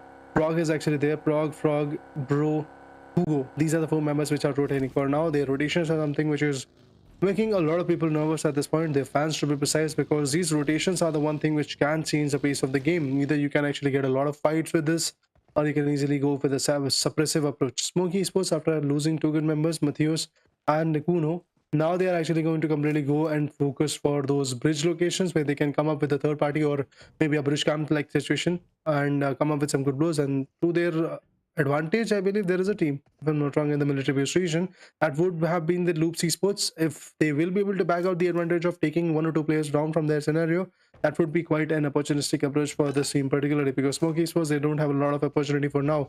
Influence Gaming, well, they are rotating. They are actually trying to figure out from which location they should rotate. Should it be the areas like Rozock, or should it be the areas like Georgie Pool compounds or containers, whatever you want to call them? But in Influence Gaming, Kowalski still waiting for the right opportunity.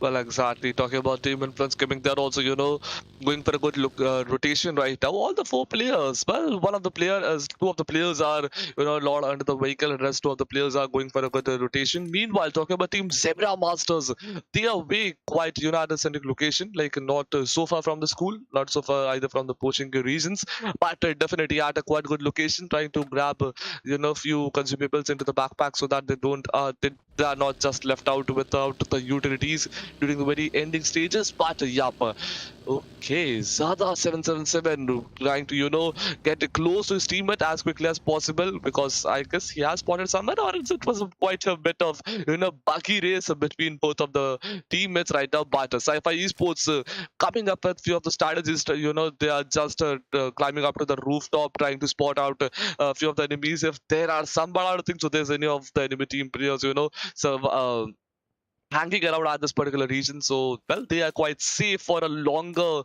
distance. They don't need to be worried about over here. But definitely the first circle is a thing to be looked at. But just look at this bridge right now. I don't think that that's going to be a good option for Team Loops Esports and Team Smoke Esports. Well, that was easy, and well, there it goes. Exactly, Smoke bye telling bye to the player, and the eliminations have been secured. The rack points have been secured right now. Loop Esports at well, that could have been lethal and fatal at the same point of time, but not so easy. But definitely that's a thing to to be considering about a Team Smoke Esports trying to grab as much connection as they can. Team Loop Esports trying to survive. Is it even possible at this point for Loop Esports to actually just come up with a blow? That's a big question for now, because Loop Esports is the one which is having the disadvantage of crossing over and eventually having the zone advantage. But look at that. The next play zone is also going to be a fairly central one, and it is actually going to have the hubs of like school and school aparts area. That's actually quite important for these guys to rotate in. Loop Esports, they are cooking some good inside. Flamingo Esports Stoico comes up with a good shot, but that was S12K. Not so fruitful, to be honest, but then definitely that is what they are actually going to have. They can easily jump out of the window and eventually crush down the guy which is there trying to lurk in the shadow. But Flamingo Stoico is going to reload himself. He's going to reload the gun. Oh, the shot, way too honest, way too on point. That's it for the big pick. And on the other corner, Storm Esports not looking that good. Flamingos, Gigante, and the other members are also trying to push forward. Oh, that's it for Storm Gaming. They have been eliminated. Nothing was there as an advantage for the team in this particular matchup. Just 2 points that they were able to secure in the previous one. That's all they are actually going to get. Zebra Masters on the other corner is also not looking that good. Loops Esports, Mythic, and the other members are also trying to push forward. We have got Ayla, Mythic, and the other guy, Cardozin, is also going to be there. Let's find out who is going to survive. Is it going to be Team Smoke or Team Loops? Well, Team Smoke, they are, quite separated from each other. So I don't think so. Smoke and Netos can survive if all of the, the remaining three players from Team Loop Esports push at the same point of time. But definitely, yeah, he's at a good location. It's he's not that easy to be spotted out. So yeah, if they even try to push, he can easily pick them off. And even if he picks off two of the players, that means Team Loops is completely eliminated, and bye bye is at a good location as well. So it's just a matter of time and a matter of good angle, and Team Loop can be eliminated. There it goes, Mythic coming from the downside, talking about highlight. Okay, well, both of the players are going from the direction of bye bye, and well, bye bye just holding on to his locations right now, but definitely needs to be precautious that the other player, like who's holding at the back, definitely don't spots him out. And then it goes Isla with a beautiful grenade coming out of the action. Bye bye is about to lose his life at the same point of time. It's going to be the time to say bye bye to his own life, and then it goes. Yeah, Team Loops comes up with a good strategy, and then it goes bye bye. Has said bye bye to himself, but Netos just trying to survive. I guess his location has been revealed as well, so definitely they are pushing as hard as they can. Yep, exactly. Loops Esports, they have spotted him out. There it goes. The shots have been connected. Oh, beautiful, awesome shot connection. Team Smoke Esports eliminated, gets eliminated at 14th position with just one single elimination point. Not so good start over here for Team Smoke, but definitely a good start for Team Loops. Well, definitely they've got the advantage at this point. Loops Esports was able to back out that beautiful situation in their favor. Otherwise, they could have been eliminated at that bridge, and that would have not been a fruitful approach. But Flamingo Esports, the way they are pushing from the farm region, I guess they won't be able to find a lot of picks. But as the third party is something which can work out in the Water City. You can clearly see that it's EYC which wants to gain the advantage of the fight. Oh, there is a guy lurking in the shadow who is pretty much thrown down. He's going to put one down. That's a beautiful pick coming up indeed. There is nobody who's going to surpass the fight and eventually get the advantage of it. Flamingo Esports on the back end is actually going to put one down from Sci-Fi Esports. That is absolutely going to be amazing. But match number 3, that's the map of ERANGEL. On the back end, it's Team Honor Soul, which is actually going to have the advantage of the Potato Hill. Seems like that they're completely going to take that advantage and eventually change the pace of the game. But there is a nade coming in. It's Flamingo's Gigante who has been taken down. CLO also gets confirmed out. Zebra Master looking very confident. It's a 1v2 coming from Zebra Master's corner. EYC is just getting shaken down. Well, exactly. Team EYC not looking like into a good position right now. The two players are just remaining. Celo and Diago has been knocked out as well. So, Big Relevant as well as Gatwin are the only two players that are, surviving in this particular match right now. Once again, let's see what both the players can do. But talking about Team Zebra Masters, well, they are also, at a quite a not so good location as well as not so good situation right now. Let's see what happens. Can they, eliminate out Team EYC, or does Team EYC eliminates, this team? Well, that's going to be a thing to be looked on. But yeah, 13 teams and 43 players are still surviving. There's a time span left of 2 minutes. And okay, wait a minute. That was one good spray indeed. One more grenade shot. This can be a bit. Okay, well, nope. That grenade shot didn't make any impact. But definitely it just gave a bit amount of damage. But nope, he was not able to, okay, wait a minute. It is Papa Kill who jumps in, takes the shot, and then it goes. Elimination has been done. Team Sci-Fi Esports, they haven't completely eliminated from this particular match at hashtag 30th with the 5 finish points, 5 eliminations. Exactly. That's going to be a thing, to be looking around. But the X team, they are just roaming around, trying to, find out the players. They are on a hunt, you can say that. And yep, it's going to be Papa Kill who has initiated the bank account of this team. Indeed, the finishers are coming in, and that's Papa Gill who was able to secure the 7 finishes in the previous round. And look at that. Oh, he is actually going to back out the first one for the team. That's absolutely amazing. In the sugarcane house, they are still waiting. In the sugar house, they are still waiting for the fights to come in. But Loops Esports, they have got the back-end areas of Pochinki covered up. They're going to secure the fight particularly. Zebra Master, they're trying to confidently take the fight. X-Higor on the other corner finds one from Team Flamingo Esports once again. It's Stoico who has been taken down. The knockout could actually result in a frag, could actually result in a loss. But Zebra Masters, Daniel Zada, Zebra Master, this guy Neil Zada to be precise, that's the name. His survival is something which is going to create a lot of loss of the HPs, I believe. Now the push should come in.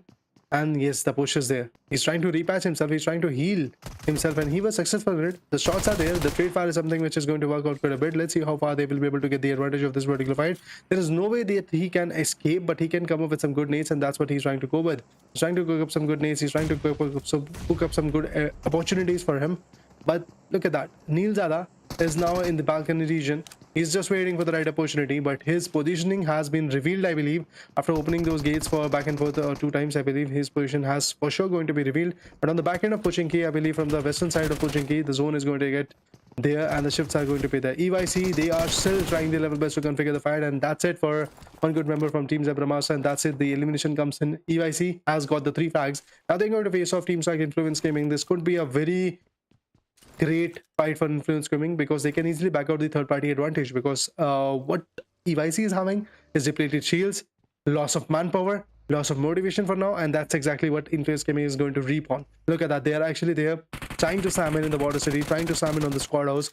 First of all, a knockout comes in, and that's coming from EYC's corner. Beautiful knockout indeed coming in. The change of pace of the game is there. The damage might be there, but it is Team EYC which is still laughing for now. But there we go. Another beautiful knockout could be followed up, and yes, it is a 1v2 coming from their particular stances, but 1v2 from the retaliation of Law, and Law was able to bag out both of them in just one spray with this beautiful gun, and that's it. All said and done, Influence Gaming is going to get out with their 2 finishes. That was required quite a few moments away, but EYC is still going to be on top because they have got a total of 31 pointers in the game. X, they are surviving. If they are able to secure this one chicken dinner, they will be able to back out the first position, but let's see what happens for now. Well, exactly. EYC is still at the top, and X is, they are even surviving with all of the 4 players. Talking about Loops Esports, they also have, 2 of the players remaining and have managed to grab 2 finishes into the backpack right now. They are, at a good location as well. They're inside the circle, inside the compounds, holding out of the positions right now without, getting spotted out by the enemy teams. So, yeah, that's going to be a win-win situation for them. But Team Black Dragons, only one player, Killer Zada, is the solo guy remaining from this particular team, and just look, he needs to get inside a circle. He needs to cover up that 250 meters of distance. Can he do that? That's a thing to be worried about, because Team Rise Esports is just right ahead of him, and he barely has the time. 1 minute 30 seconds. The zone is even shrinking right now, and I don't think so that can be a good sign for him. But yeah, but XTEAM, they're also in a bit troublesome situation. Papa Kill was about to be knocked out, but he somewhat barely managed to survive Rise Esports. Well, that's a good sign for Team Bad Dragons. Well, Killer Zada, now you can go inside the circle, jump inside a circle without worrying about without giving a single second thought. But yeah, but Gary X is still haunting on that particular location, is still on the surveillance, like whether is there any player at the back of them or not, trying to cover up the backs. But there it goes. Flamingo Esports has spotted XTEAM, but Flamingo Esports has also 2 of the players are knocked out. Not so good situation right now. But Honored Souls, they are going to be the team who are jumping at the battlefields right now, coming up for a good third party. And if they manage to get a good third party, they can grab multiple finishes without putting much efforts. But Team Bad Dragons eliminated at 10th with 0 eliminations. I guess the Killer Zada was spotted, and well, he was taken out by Team Rise. Hey, nobody is going to get that give that opportunity for the enemy to get the revival done. Eventually, if you are able to get the knockout done, you should actually go for the finishes. Meanwhile, yes, you have to be vigilant that you are not going to be the one who is going to get finished off while taking that finish in your favor. So definitely that is the case. But yeah, there we go. X team still looking confident, still trying their level best to gain a lot of points. Flamingo is at question for now, but let's see where the 5th place zone is going to take a shift. Oh, definitely enough shift. X team, Flamingo, Loops, Honored Soul, Rise Esports, a number of teams have to rotate over there, and eventually even MANDRAKES Esports have to go for that. But Renan gets picked off eventually in this match. He has not got the arm, which can change the pace of the game, but that's it. Flamingo Esports gets shut down with 7 eliminations that they had in this particular matchup. Some smokes are to be required at this point so that the revival is done. Influence Gaming on the other corner also goes on for the same approach. Yes, they've got the 4 finishes, but the thing is, their members like Lil Boy is still trying his level best to find out more and more finishes, and he's pretty much successful in it. 8 teams, 27 players are surviving for now. Influence Gaming is one of the biggest target that you have to hit in the lobby if you want to go for the winner chicken dinner. Rise Esports, the 3-man power are still surviving. If you guys remember the last one in the map of Miramar, they were also surviving in the top 3. So definitely Rise Esports wants to be consistent in this match as well. They are having their own advantage because there's nobody who's going to contest them in the particular northern region, although they are still on the edges. because they just want to configure if there is any kind of push, how can we deal with it. MANDRAKES Esports on the other corner also wants to push forward. They're also trying their level best to find an opening. They're failing to do so, but eventually, yes, this could be a very inflicting damage type of approach coming from Team MANDRAKES Esports. Jose on the back end is also going to come in rapidly. Nicholas, Echoes, Acids, I believe these are the few members which are still surviving. Mufasa on the other corner finds fun from Team Rise Esports. He was able to get a knockout on Team Honored Soul. Well, exactly.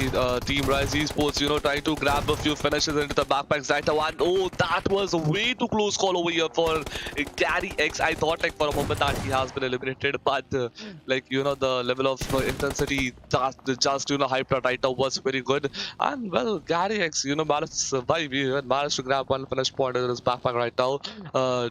Talking about Nunes, well, he has one finish point, but just look at his level of HP. That is way too low. So definitely needs to, heal up. But the team on its souls have been eliminated at #8 with 2 eliminations. Talking about Team INF, just look, they are pushing on Team Dark, and well, Team Dark, they are not looking like into a good location either.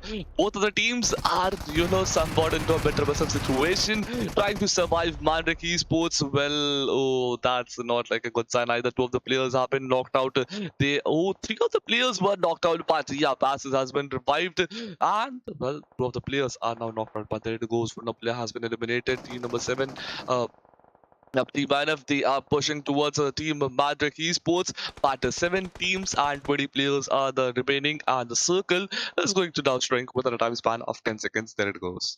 The dual DBS approach is coming from MANDRAKES Esports. Jose and Acid are on a roll. Nicholas is going to get the revival done. Lil Boy on the other corner is about to receive a nade on his face. Let's see what happens for now. Is the nade going to get back? Yes, on the other corner, the DBS shot was there. Another beautiful DBS shot getting over. That's it for Team Influence Gaming. Seems like that they're going to shut down very soon. And yes, exactly that's what happened. Dark Jose and his teammates, I mean, MANDRAKES is supposed to be precise, are the one which is going to survive and eventually laugh a bit for this particular moment. But let's see what happens for Team X. Rise Esports already trying to go for GZM Esports Bro 77.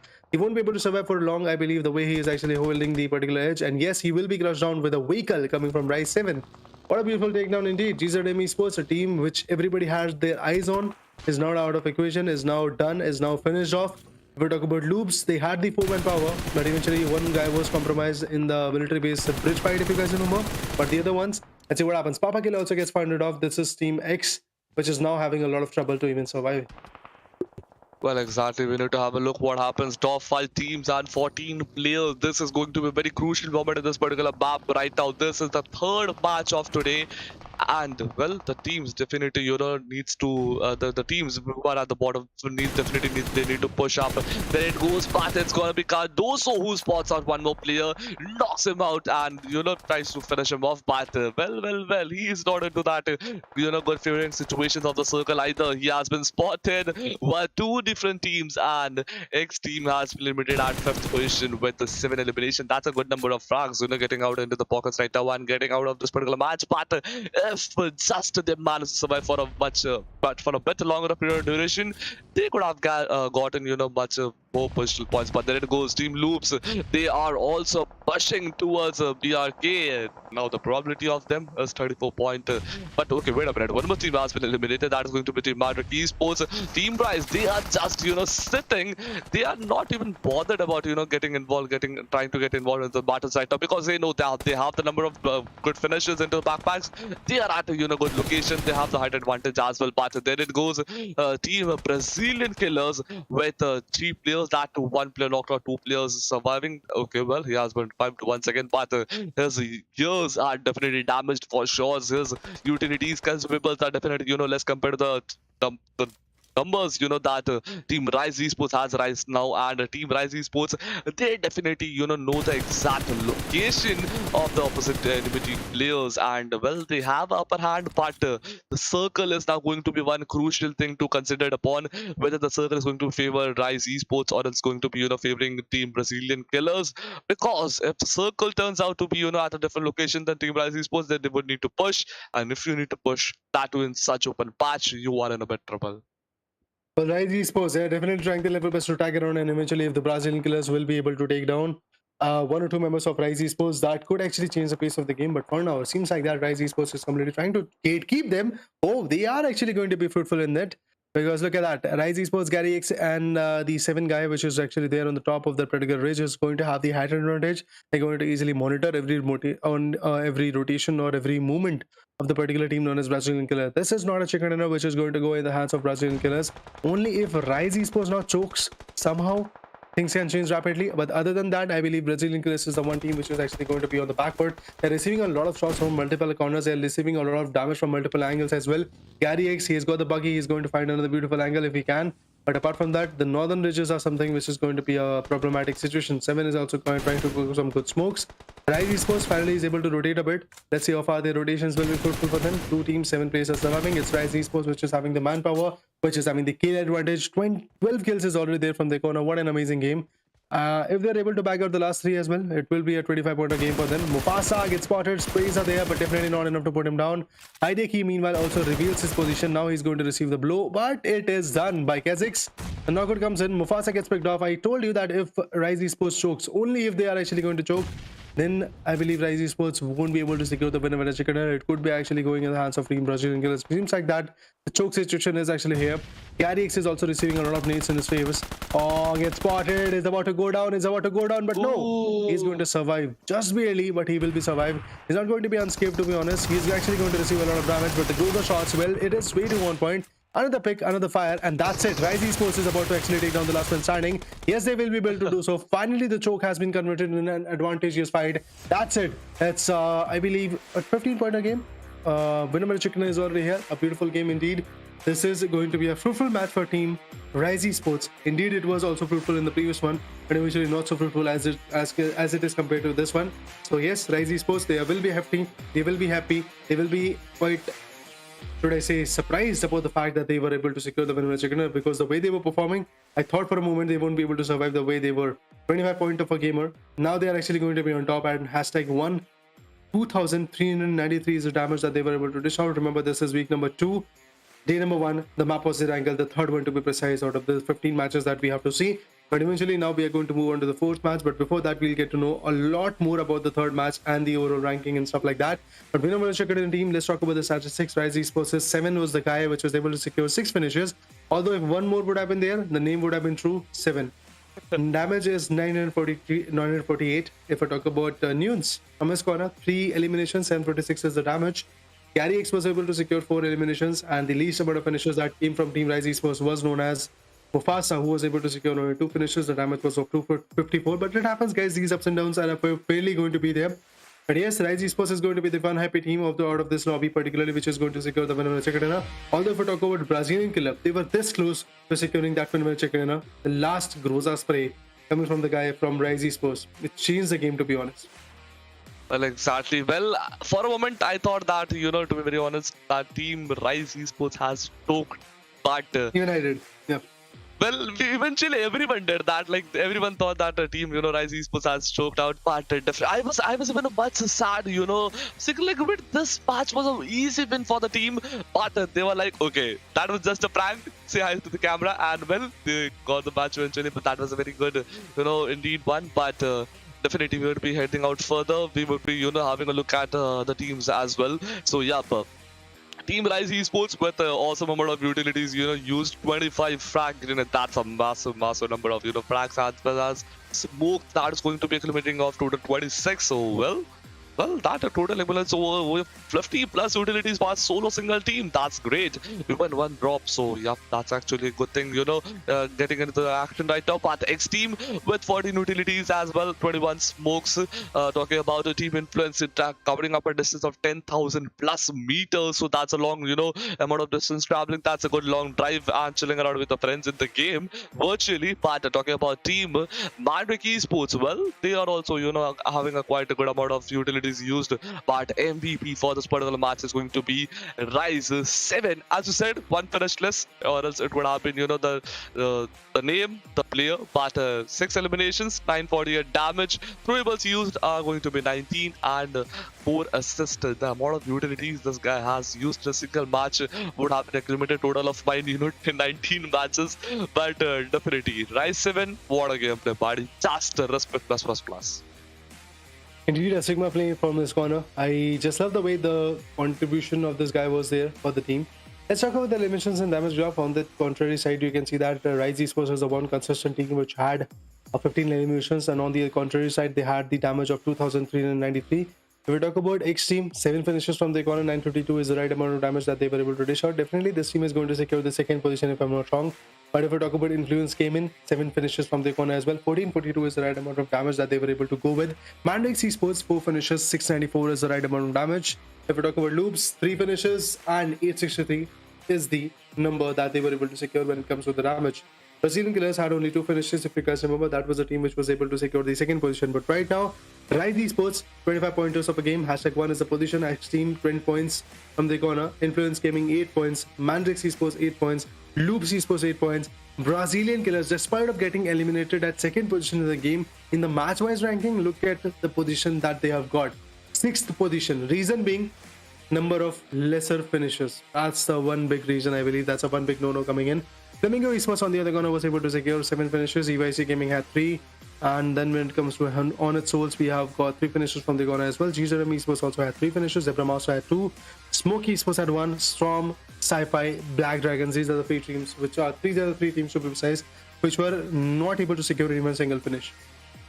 Well, exactly. The teams definitely, need to ramp up the gameplay. Definitely need to push as much as they can. But to talk about the match stats, these are going to be the total match stats of this particular last match. 54 were the total number of eliminations that we have witnessed. 5,982 were the total healings. 57 were the total knockouts. 317 were the throw utilities that have been used. You can say specific that are going to be fragrance and smokes. 2 were the only airdrops that were looted out of the multiples. But 10 were the total number of headshots, ramping up from better 2 or 3 from the very first match, if I'm not wrong, and 15 were the total number of rescues. But the longest distance has been of 278 meters, quite bit less, but still much better. Now talking about further things, that is going to be the batch summary. So yup, it's going to be 7 with 6 eliminations, 7 once again with good number of okay, if I'm not wrong, yeah, for damage. Talking about Rise Noose, well, he also has highest number of assists, that is going to be 6. Highest healings done is by Flatoico with 364, and well, 7 once again with highest knock, that is going to be 4. Well, out of 5, 3 goes over here for 7. So well, that just shows how better, how best one of this player he is from all the teams and all the players. Indeed, the picks were so amazing. Rise Esports is now fortunately going to get the first position, to be precise, from the second or third position that they were having in the previous battles. 3 matches that they played, they were able to secure 1 chicken dinner, and 44 is the right amount of points that they have for now. XTEAM, 3 matches, 1 chicken dinner, 34 points. There is a buffer of 10 points between these two giants. There is a buffer of, I believe, 13 points between EYC and Rise Esports. They are stuck at the 3rd position, I believe, for now. Influence Gaming, after playing 3 matches, they have secured 30 points, pretty much close to the first 3 positions, I believe. But then if we talk about MANDRAKES Esports, there is a buffer of 9 points between Influence Gaming and MANDRAKES Esports. Corinthians, they have got 16 points. Team Predators, they have got 13 points. Loops Esports, 11. Let's talk about the second page where we'll get to know the 9 to 16 teams, I believe. And there we go. We have got the page, thanks to our production partners. Knife and Skull, 10 teams, 10 points to be honest. And Brazilian Killers have got 8 points. Black Dragon, 7 points. Flamingo Esports, 7. GZM Esports, 6 points. Sci-Fi Esports, 5 points. INCO Gaming, 4 points. On Its Souls with 3 points. Let's talk about the last page, where we might see actually 0 points coming in for few teams. Let's see what happens in the last page from #17 to 24. Oh, 20 to be honest. Smoky Esports, 3 points. Zebra Master, 2 points. Storm Gaming, in 2 matches, what they were able to secure was 2 points. That's a consistency I believe we should not watch. Well, exactly. We need to, have a look at the further matches as well and the overall rankings after post-match 4. But right now, as we can see, we are back onto the caster desk, and 3 matches have already been, finished off. The 4th match is going to arrive very, very shortly right now. But before going to, jumping on to the next match, we need to have a look what are the things and what are the other different factors that we need to consider. Even the players are going to jump onto different statistical ideas. But before that, we need to take a short break. So yeah, let's jump onto a short break and see you after the break.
Well, guys, as promised, after a short break, indeed, we are back. My name is Rita. Along with me, it's Everton on the desk, and we are witnessing the PUBG Mobile Southeast, PUBG Mobile Ruthless Pro Sims to be precise. And this is the particular region of Brazil, where we are actually witnessing 20 teams, which are divided in the groups of, I believe, 5. But apart from that, let's talk about the map schedule. Let's talk about the schedule, which is actually going to tell us what kind of implications we had. Today's matches were in the following manner. In the first match, we had ERANGEL, then Miramar, then ERANGEL.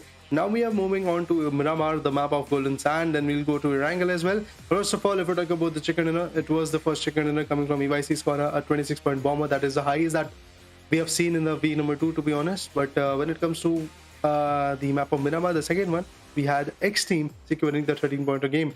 And after that, the 25-pointer game came in the next match. To be precise, it was the map of ERANGEL. But now moving on, Miramar is the map we were talking about. 50 seconds more to go, then the flight path will come in. Remember, guys, this is the week number 2, match number 4. Every week is going to have $300 of a prize pool. A grand total of $900 prize pool was there in this particular whole event, but it was divided in 3 groups. That is why week number 1 had $300, week number 2 had $300, and week number 3, which is going to be an upcoming week. Regarding that, every details, every minute information about that particular week is actually going to be there on Instagram handle of esports.ruthless, esports, whatever you want to call them. So the Instagram handle is esports.ruthless. You can join them, you can follow them, and you can actually go and join the Discord channel as well, so that you can talk with the moderators and get every single insight that is there regarding your favorite teams. But apart from that, yes, in just 9 more seconds, we'll get to see what kind of flight path is going to be there. Is it going to be a diagonal one? Is it going to be an implicating vertical one? Or is it going to be a horizontal one?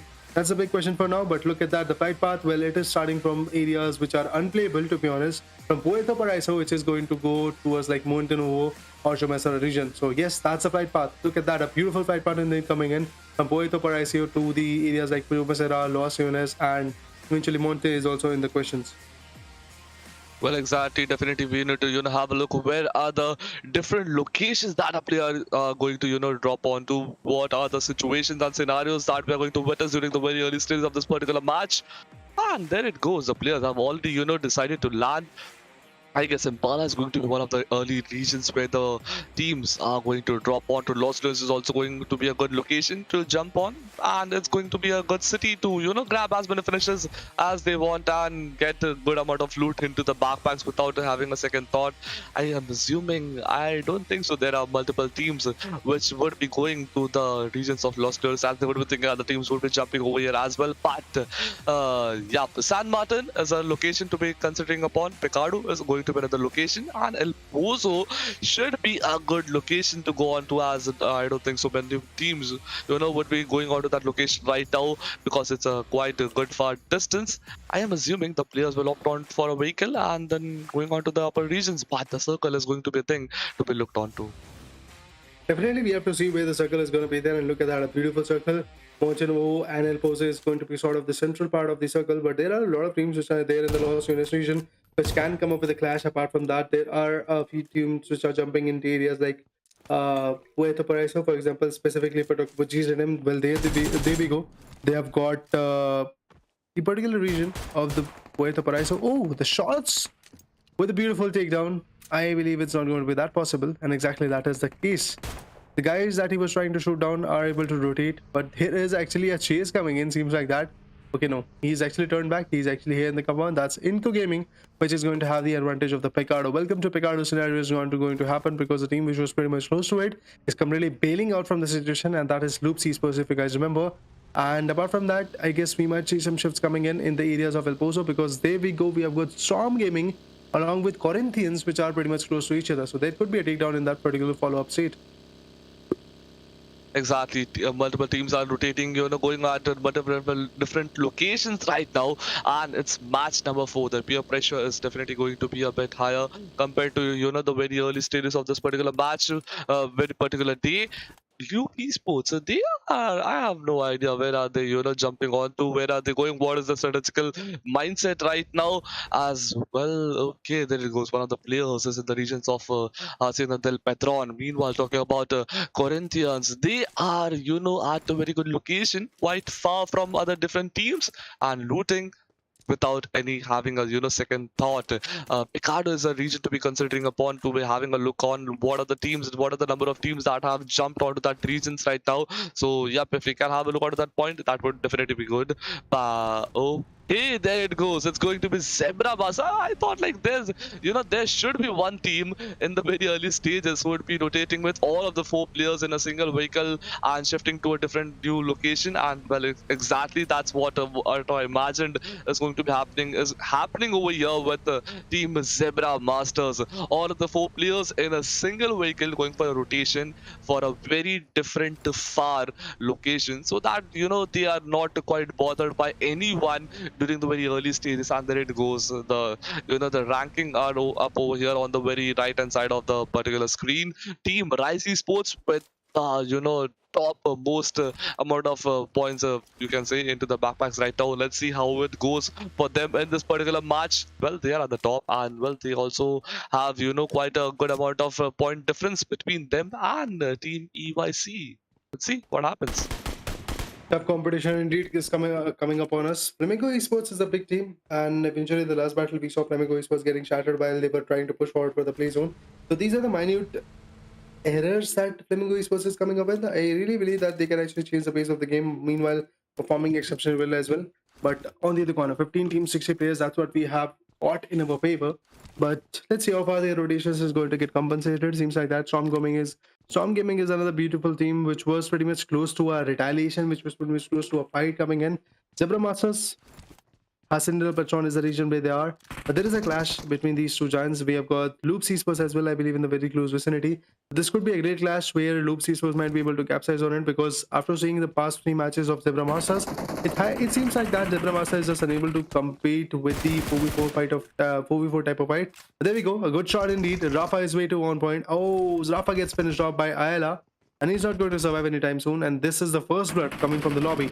The big shot could be getting followed up, and yes, it is. Look at that. Loops Esports looking way too confident. They are shutting down every single possibility that is there coming from team known as Zebra Masters. Now another revival is something which could actually be there, but no. Before that, the eliminations with the Thompson is going to get followed up. Exactly, Loop Esports trying out the level best to grab as many finish as they can. They've already managed to grab 2 finish points, and Team Zebra Masters, they are actually running out of the scenario to save up their lives. Already they have lost 2 of their players, so that's going to be a bit of a troublesome situation for them. Oh, that's not looking like a good sign either. One more of the player have been lost off.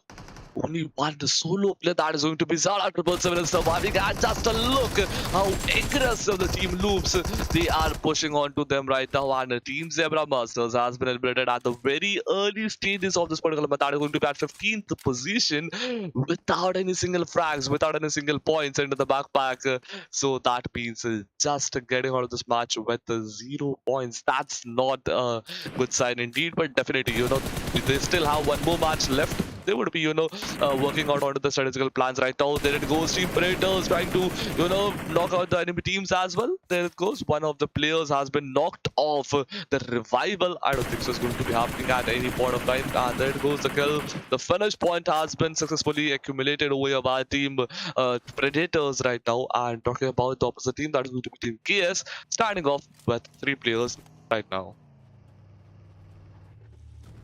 Well, is it possible for them to secure that winner chicken with the 3 players that are standing in the lobby? That's a big question for now, I believe. But yes, Knife and Skill, after losing that beautiful player known as Morale, seems like that the morale of Team Knife and Skull is definitely going to go down. But apart from that, we have got teams like Zebra Master getting eliminated way too early.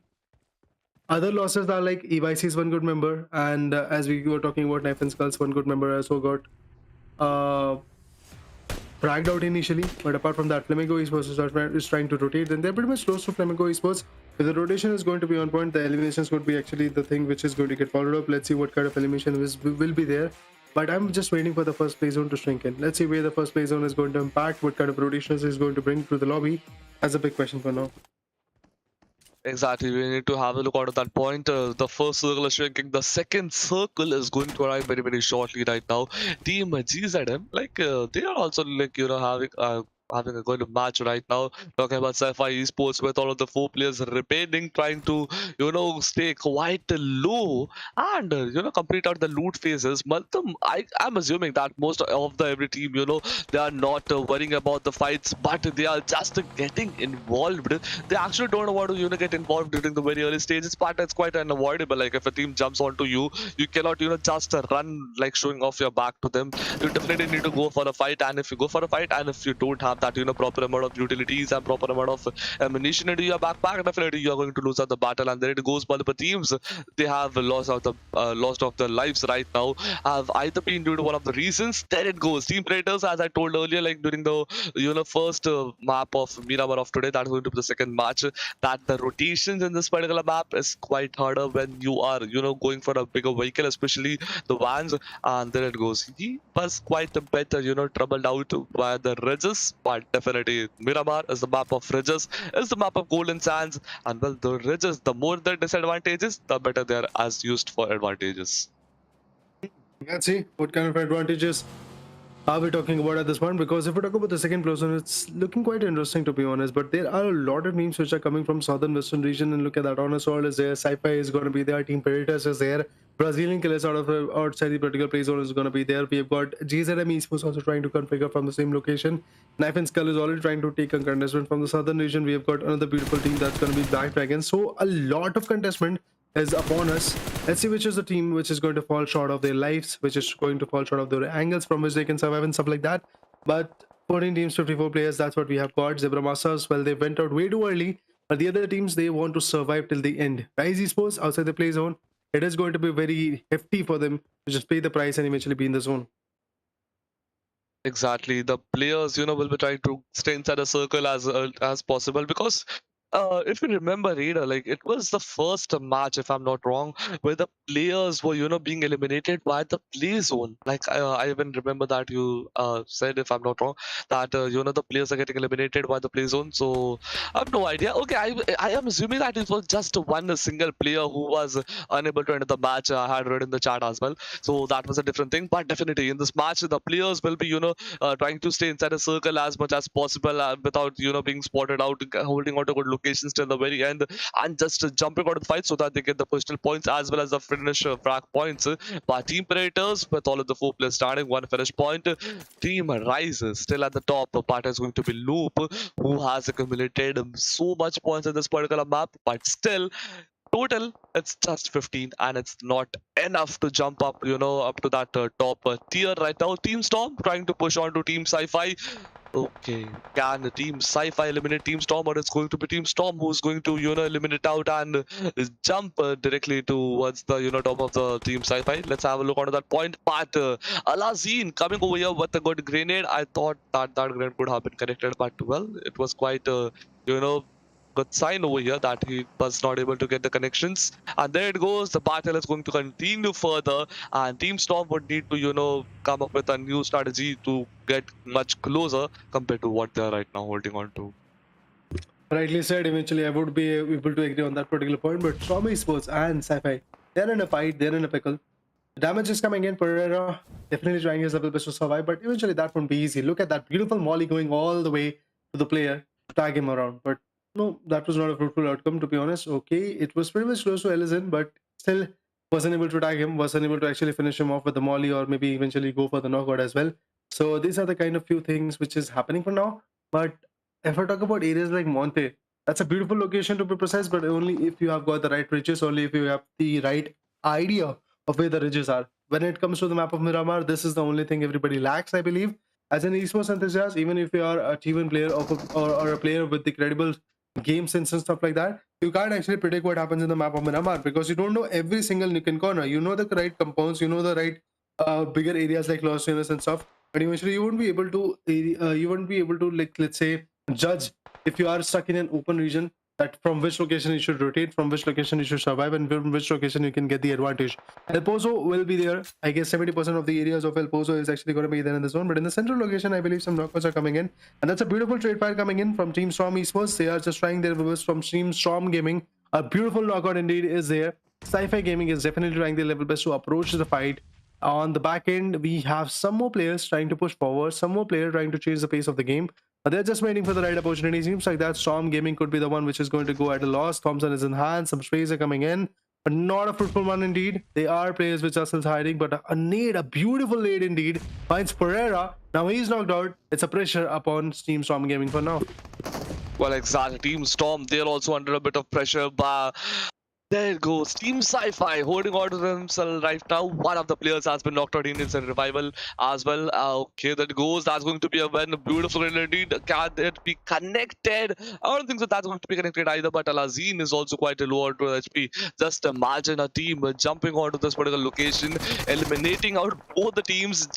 Just imagine the number of free frags that team is going to acquire from this battle right now. Okay, Sci-Fi grabbing two of the finishes. That's going to be... Oh, there it goes. Team Storm has been eliminated at hashtag 14th with 0 eliminations. And as I said, there it goes. It's going to be Team On Souls who jumps in for a good third party. They are trying to, grab a few finishes. Yep, it's on the way. It's not like, they are going on to different locations. Yep, there. Exactly. I knew this would have been happening.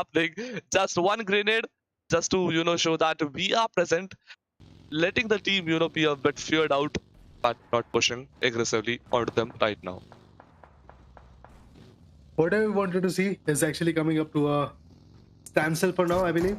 Knife and Skull Trash also gets trashed by Black Dragon's Killazada. That's amazing. The finishes are coming in. Black Dragons was also trying to pop out after the 3 matches that they played. They were not way too fruitful, I believe. But for now, the way they are compensating, the way they are coming back in the game, that seems quite lovely. Another beautiful FPP fight coming in. But there we go. Another beautiful knockout. The molly damage will be there, and definitely that's the thing that everybody was worried about. But Killazada gets taken down with a particular molly. Another push is there. This is a match where things can change rapidly. This is the fight where things can change way too high, at a very high space or pace, whatever you want to call it out. But things like the advantage of having the zone is going to be a one thing everybody is going to focus on. Seems like that Black Dragons is still not having the zone advantage. They're pretty much stuck outside the play zone. They're trying to repair themselves with the first records that they've got, or the band-aids to be precise. But still, the player from the enemy's perspective is waiting. GZM's Frog is now going to get popped off with a vehicle blow. Exactly, the circle is shrinking. The next circle is going to drive shorty right before our eyes. There it goes. Knife and Skulls trying to, grab a few number of flashes into the backpack right now. But it's not happening. But it has happened. Team Knife and Skull has been eliminated at hashtag 13 with 0 finish points. Yeah, but there it goes. 0. That's going to be a bit of, sadness for me because I was actually well, I'm not actually supposed to be rooting for one individual team, but yep, I'm rooting for multiple different teams, and Knife and Skulls was one of the teams which I was rooting for. Because the level of gameplay that they have, put it out of earlier was quite impressive, and definitely I like to, cheer up for the teams which play quite impressively, and yep, Team USC is also one of them. There it goes. Team USC has lost, one of the good players that is going to be Diago. Well, it was the first match where the performance of Diago was, exceptional. The way he grabbed multiple finishes into his backpack right now, but the second match, the third match, and even this fourth match is not turning out to be that quite impressive from him. So definitely he needs to work out on what he's actually missing on to, and what is the part where it's going completely wrong. There it goes, Team UVC trying to go a better bottom location, but I don't think so that's going to be happening either, because the opposite team, they have already spotted him out. They have already taken out the shots. The shots have been connected. It's going to be Team INCO Gaming who are pushing up, and well, Team UVC, they are pushing down.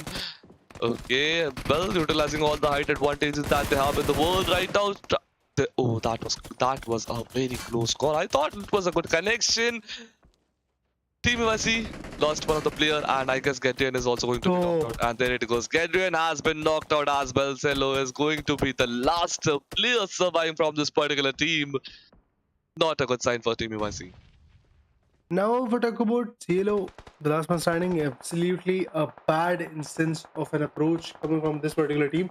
Not even they were actually getting slashed from SCCP, they were also getting slashed from team known as Loop Esports, because look at that. They had a clear advantage point. They had a clear vantage point at that point eventually, and they were able to dish out the damage. Team Predators on the other corner also gets finished off by the Brazilian killers. Loop Esports, after having that advantage of the finishes, they've got 5 amazing finishes in the perspective, and they're still moving onwards. to actually bag out some more finishes. Let's see what happens. Oh, CLO also gets confirmed, and that's it for UIC Gaming. And not a fruitful match indeed. In this particular matchup, once again, they're at a very big loss. INCO Gaming on the other corner is still surviving. Squash Gaming is waiting and waiting and waiting for now. Farik on the other corner also gets finished off. The Black Dragons are not going to survive. Black Dragons, Rike. That was the guy who is now in the dirt. Brazilian killers are starting to pop out quite well, I believe. In this particular matchup, they're just looking way too confident. Look at that. After losing Gabiru, they're still trying their level best to actually gain as many AS points as possible. A knockout is there, but eventually will they be able to follow it up with the frags that is required at this point? That's a big question for now. But from the right angle, it's a trade coming in, but from the other team, which is not even the part of that particular fight, but eventually they are still hungry for the frags, and that's why they are trying to tag him down. Exactly, they are, the players are actually hungry for the frags right now. They are, trying to grab as many frags as they can at the back because they know that this is the fourth match, and even the circle is shrinking. The next circle is gonna rise shortly. The, radius of the circle is getting shrunk down time by time, and the breathing space is eventually decreasing. And if they don't, push themselves to the boundary right now, they're going to be eliminated. And by elimination, it's going to be Team Honor Souls who have been eliminated with just 2 elimination points. So that's not a good sign either. 2 elimination points is might sound quite good, but definitely it's not that quite good. If you want to be at the top, you need to grab a good number of finishes that is going to be in a much higher range from what these teams have right now. But exactly, the teams are coming closer and closer. The battles are getting aggressive and aggressively aggressive right now. There goes Team GZM with 3 of the players surviving. One player, Hugo, he's surviving, but he has been knocked out. He needs a revival. Can he be revived? That's going to be a big question right now. Brazilian killers. Oh, now that is on. The team is almost out of the verge of elimination right now. And there it goes. Team Brazilian killers. They have been eliminated from this particular match. At #8 with 3 eliminations. That's not a good sign. And I don't what is happening in this particular match. All the good teams, like which we expected to be at the top, which we expected to be present in the very last circle, are getting quite eliminated during the very early stages. See, the pace of the game is changing rapidly. I mean, if you think that a team which is dominant is actually going to secure the winner chicken dinner, that's not the case, because then they are not going to have that advantage area. A lot of teams which are trying to be passive are actually able to secure those winner chicken dinners. Reason being, they are not becoming the center of attraction. So that's exactly what is happening to all the other teams which are getting finished off. And at this point, if we talk about Rise Esports, look at that. They're trying to just be a little bit more aggressive for now, but then they are on the edge. So Flamingo Esports can easily shatter them down. So this could actually impact a bit. Gigante he's about to go down, and yes, exactly, that's what happened. Gary X comes up with a beautiful knockout with those M16 tap shots. But INCO on the other corner comes up with another beautiful knockout. That's Team Corinthians, which is getting taken down, which is getting traded for now. So it seems highly likely that INCO will be able to push forward to get 1 or 2 knockouts as well, but he won't be able to secure the whole team, I believe, because he has got the SP987. That's not a great gun, to be precise, in the close quarter, but he was able to get 1 knockout. Can he go for the next one? No, that's not possible. Beautiful trade fire coming in from the back end of the Corinthians. Exactly, there it goes. Team INCO Gaming, they have been eliminated as well. It's going to be Team Rise Esports once again, having a good number of frags into the backpacks. Loop Esports with 6 frags as well. It's Team Loops versus Team Rise. What is going to happen in this particular match? Team Loops, I don't think they start a bit of chance. It's going to be a beautiful shot indeed by DPS, and there it goes. Ayala putting out 1 more frag point into the backpacks right away. Okay, there it goes. A domination, 3 eliminations. Top 6 teams, 12 players are remaining, and there it goes. Team Rise is also almost out of the verge of elimination right now. Ayala, will he be eliminated, or will he get that elimination point? That's going to be next question arising right now. Okay, Rise Esports now is almost out of the verge of elimination right now. Will they be eliminated at this particular point, or else not? Talking about Team Flamingo Esports, they are also pushing. They have all the 4 players surviving in this. They have all the advantages. They have the min advantage, they have the player advantage, they even have the height advantage, and somewhat the zone advantage as well. But there it goes. Team Loops Esports is going to be the one which is going to be eliminated with 7 eliminations right now. Talking about this particular team, yep, they're also pushing. Team Sci-Fi, they're also pushing, but the teams headed right next spot each other. But Team GZM at the back, just holding on to it. What did I just saw? Wait, did I just actually witness a player running over the vehicles? Yeah, exactly. Back to in a line with just 3 players. That was just some next level driving, like a very heavy driver. That's the case, no doubt on that. A raid drop has been taken by an Esports member. Now he's going to get the advantage of the drop gun. Apart from that, he's going to get the advantage of the level 3 West helmet gear. And yeah, no one was able to actually find that beautiful pick, and that is actually going to be on point. Flamingo Esports now is actually out of trouble because they are getting shattered from multiple corners. I don't know how far they will be able to secure their positioning, but another beautiful knockout. That's absolutely huge.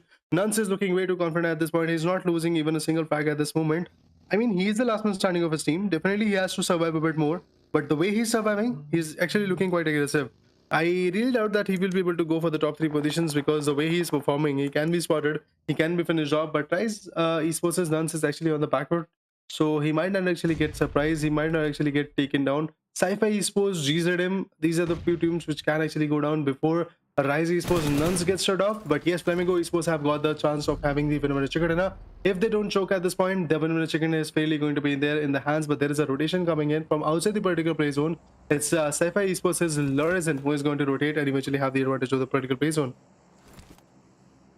Okay, this is the moment that I was, actually waiting for from the very early stage of this particular match. The ending phase is the one which I love the most because the number of players are comparatively less and is going to be the top teams which are going to be present. Well, not exactly the top teams, but exactly the teams which have managed to secure multiple finishes and stay up to this point, and it's going to be last 4 teams and 7 players which are in this which are still surviving. Talking about FLA, well, they are the team with 5 frags and a chance of 43.46% to grab that winner with a chicken dinner. Sci-Fi, talking about this team, they have managed to secure 40 frags. Can you even imagine, Raider, that 14 frags is just such a much jumper?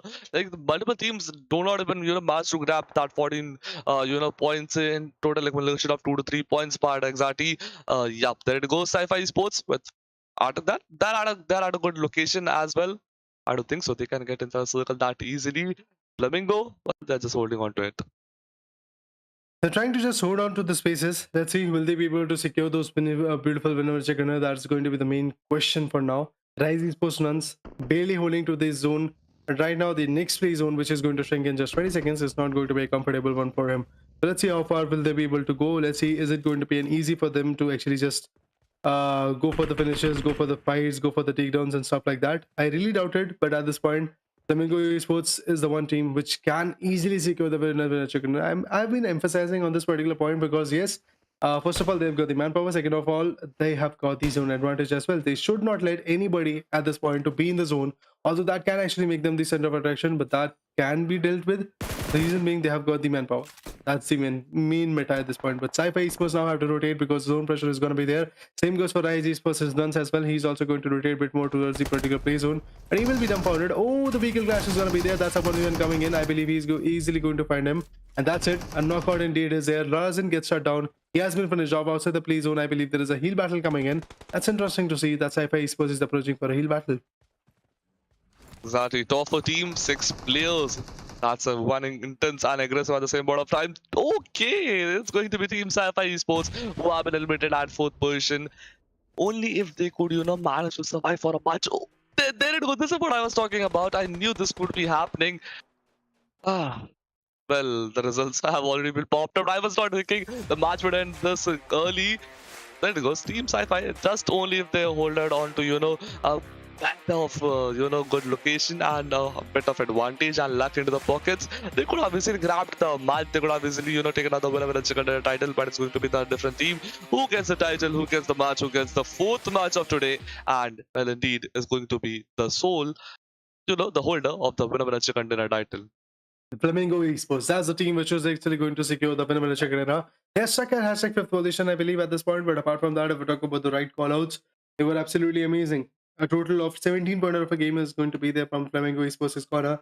Looking definitely quite strong at this moment. But let's talk about the winner chicken dinner first of all. In this particular team, GC God is a guy who was able to secure the 2 finishes and eventually was able to dish out the highest amount of damage. Voiko, another beautiful guy, 3 eliminations. The 48 is the right amount of damage that he was able to dish out. Gigante comes up with 2 finishes and 328 damage. If we talk about Flag Esports' G-Play, this was the guy who was actually GG Play, to be precise is the name, who was actually eliminated quite early at 21 minute and 33 seconds type of marker, and eventually he was unable to secure any finish for now. Exactly. The team definitely, they have managed to grab a good number of finishes as well. Multiple different teams, multiple different strategies that we have witnessed in this particular map. But the only last match of today is remaining. That is going to be the map of ERANGEL. We need to have a look onto that as well. 4 matches have already been ended off, and Raider, can you imagine? Team Rise Esports is the team which is at the top. Just shows the level of consistency that we are witnessing right now. But what do you think, according to you, is going to be the thing that would be happening in the last match? But I guess there are few things that we have to look on to. So yep, we'll move further on to them as well.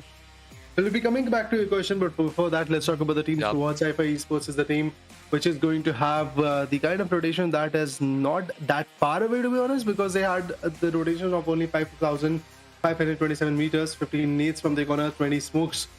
The biggest rotation that was actually cut up in this game was from Rise Esports' corner, because they were able to travel close to 13,000 meters of a rotation, although the nades were not that high. 3 nades, 7 smokes, 10,900 meters of a rotation coming from Flamingo Esports, the one which was able to secure the win quickly enough.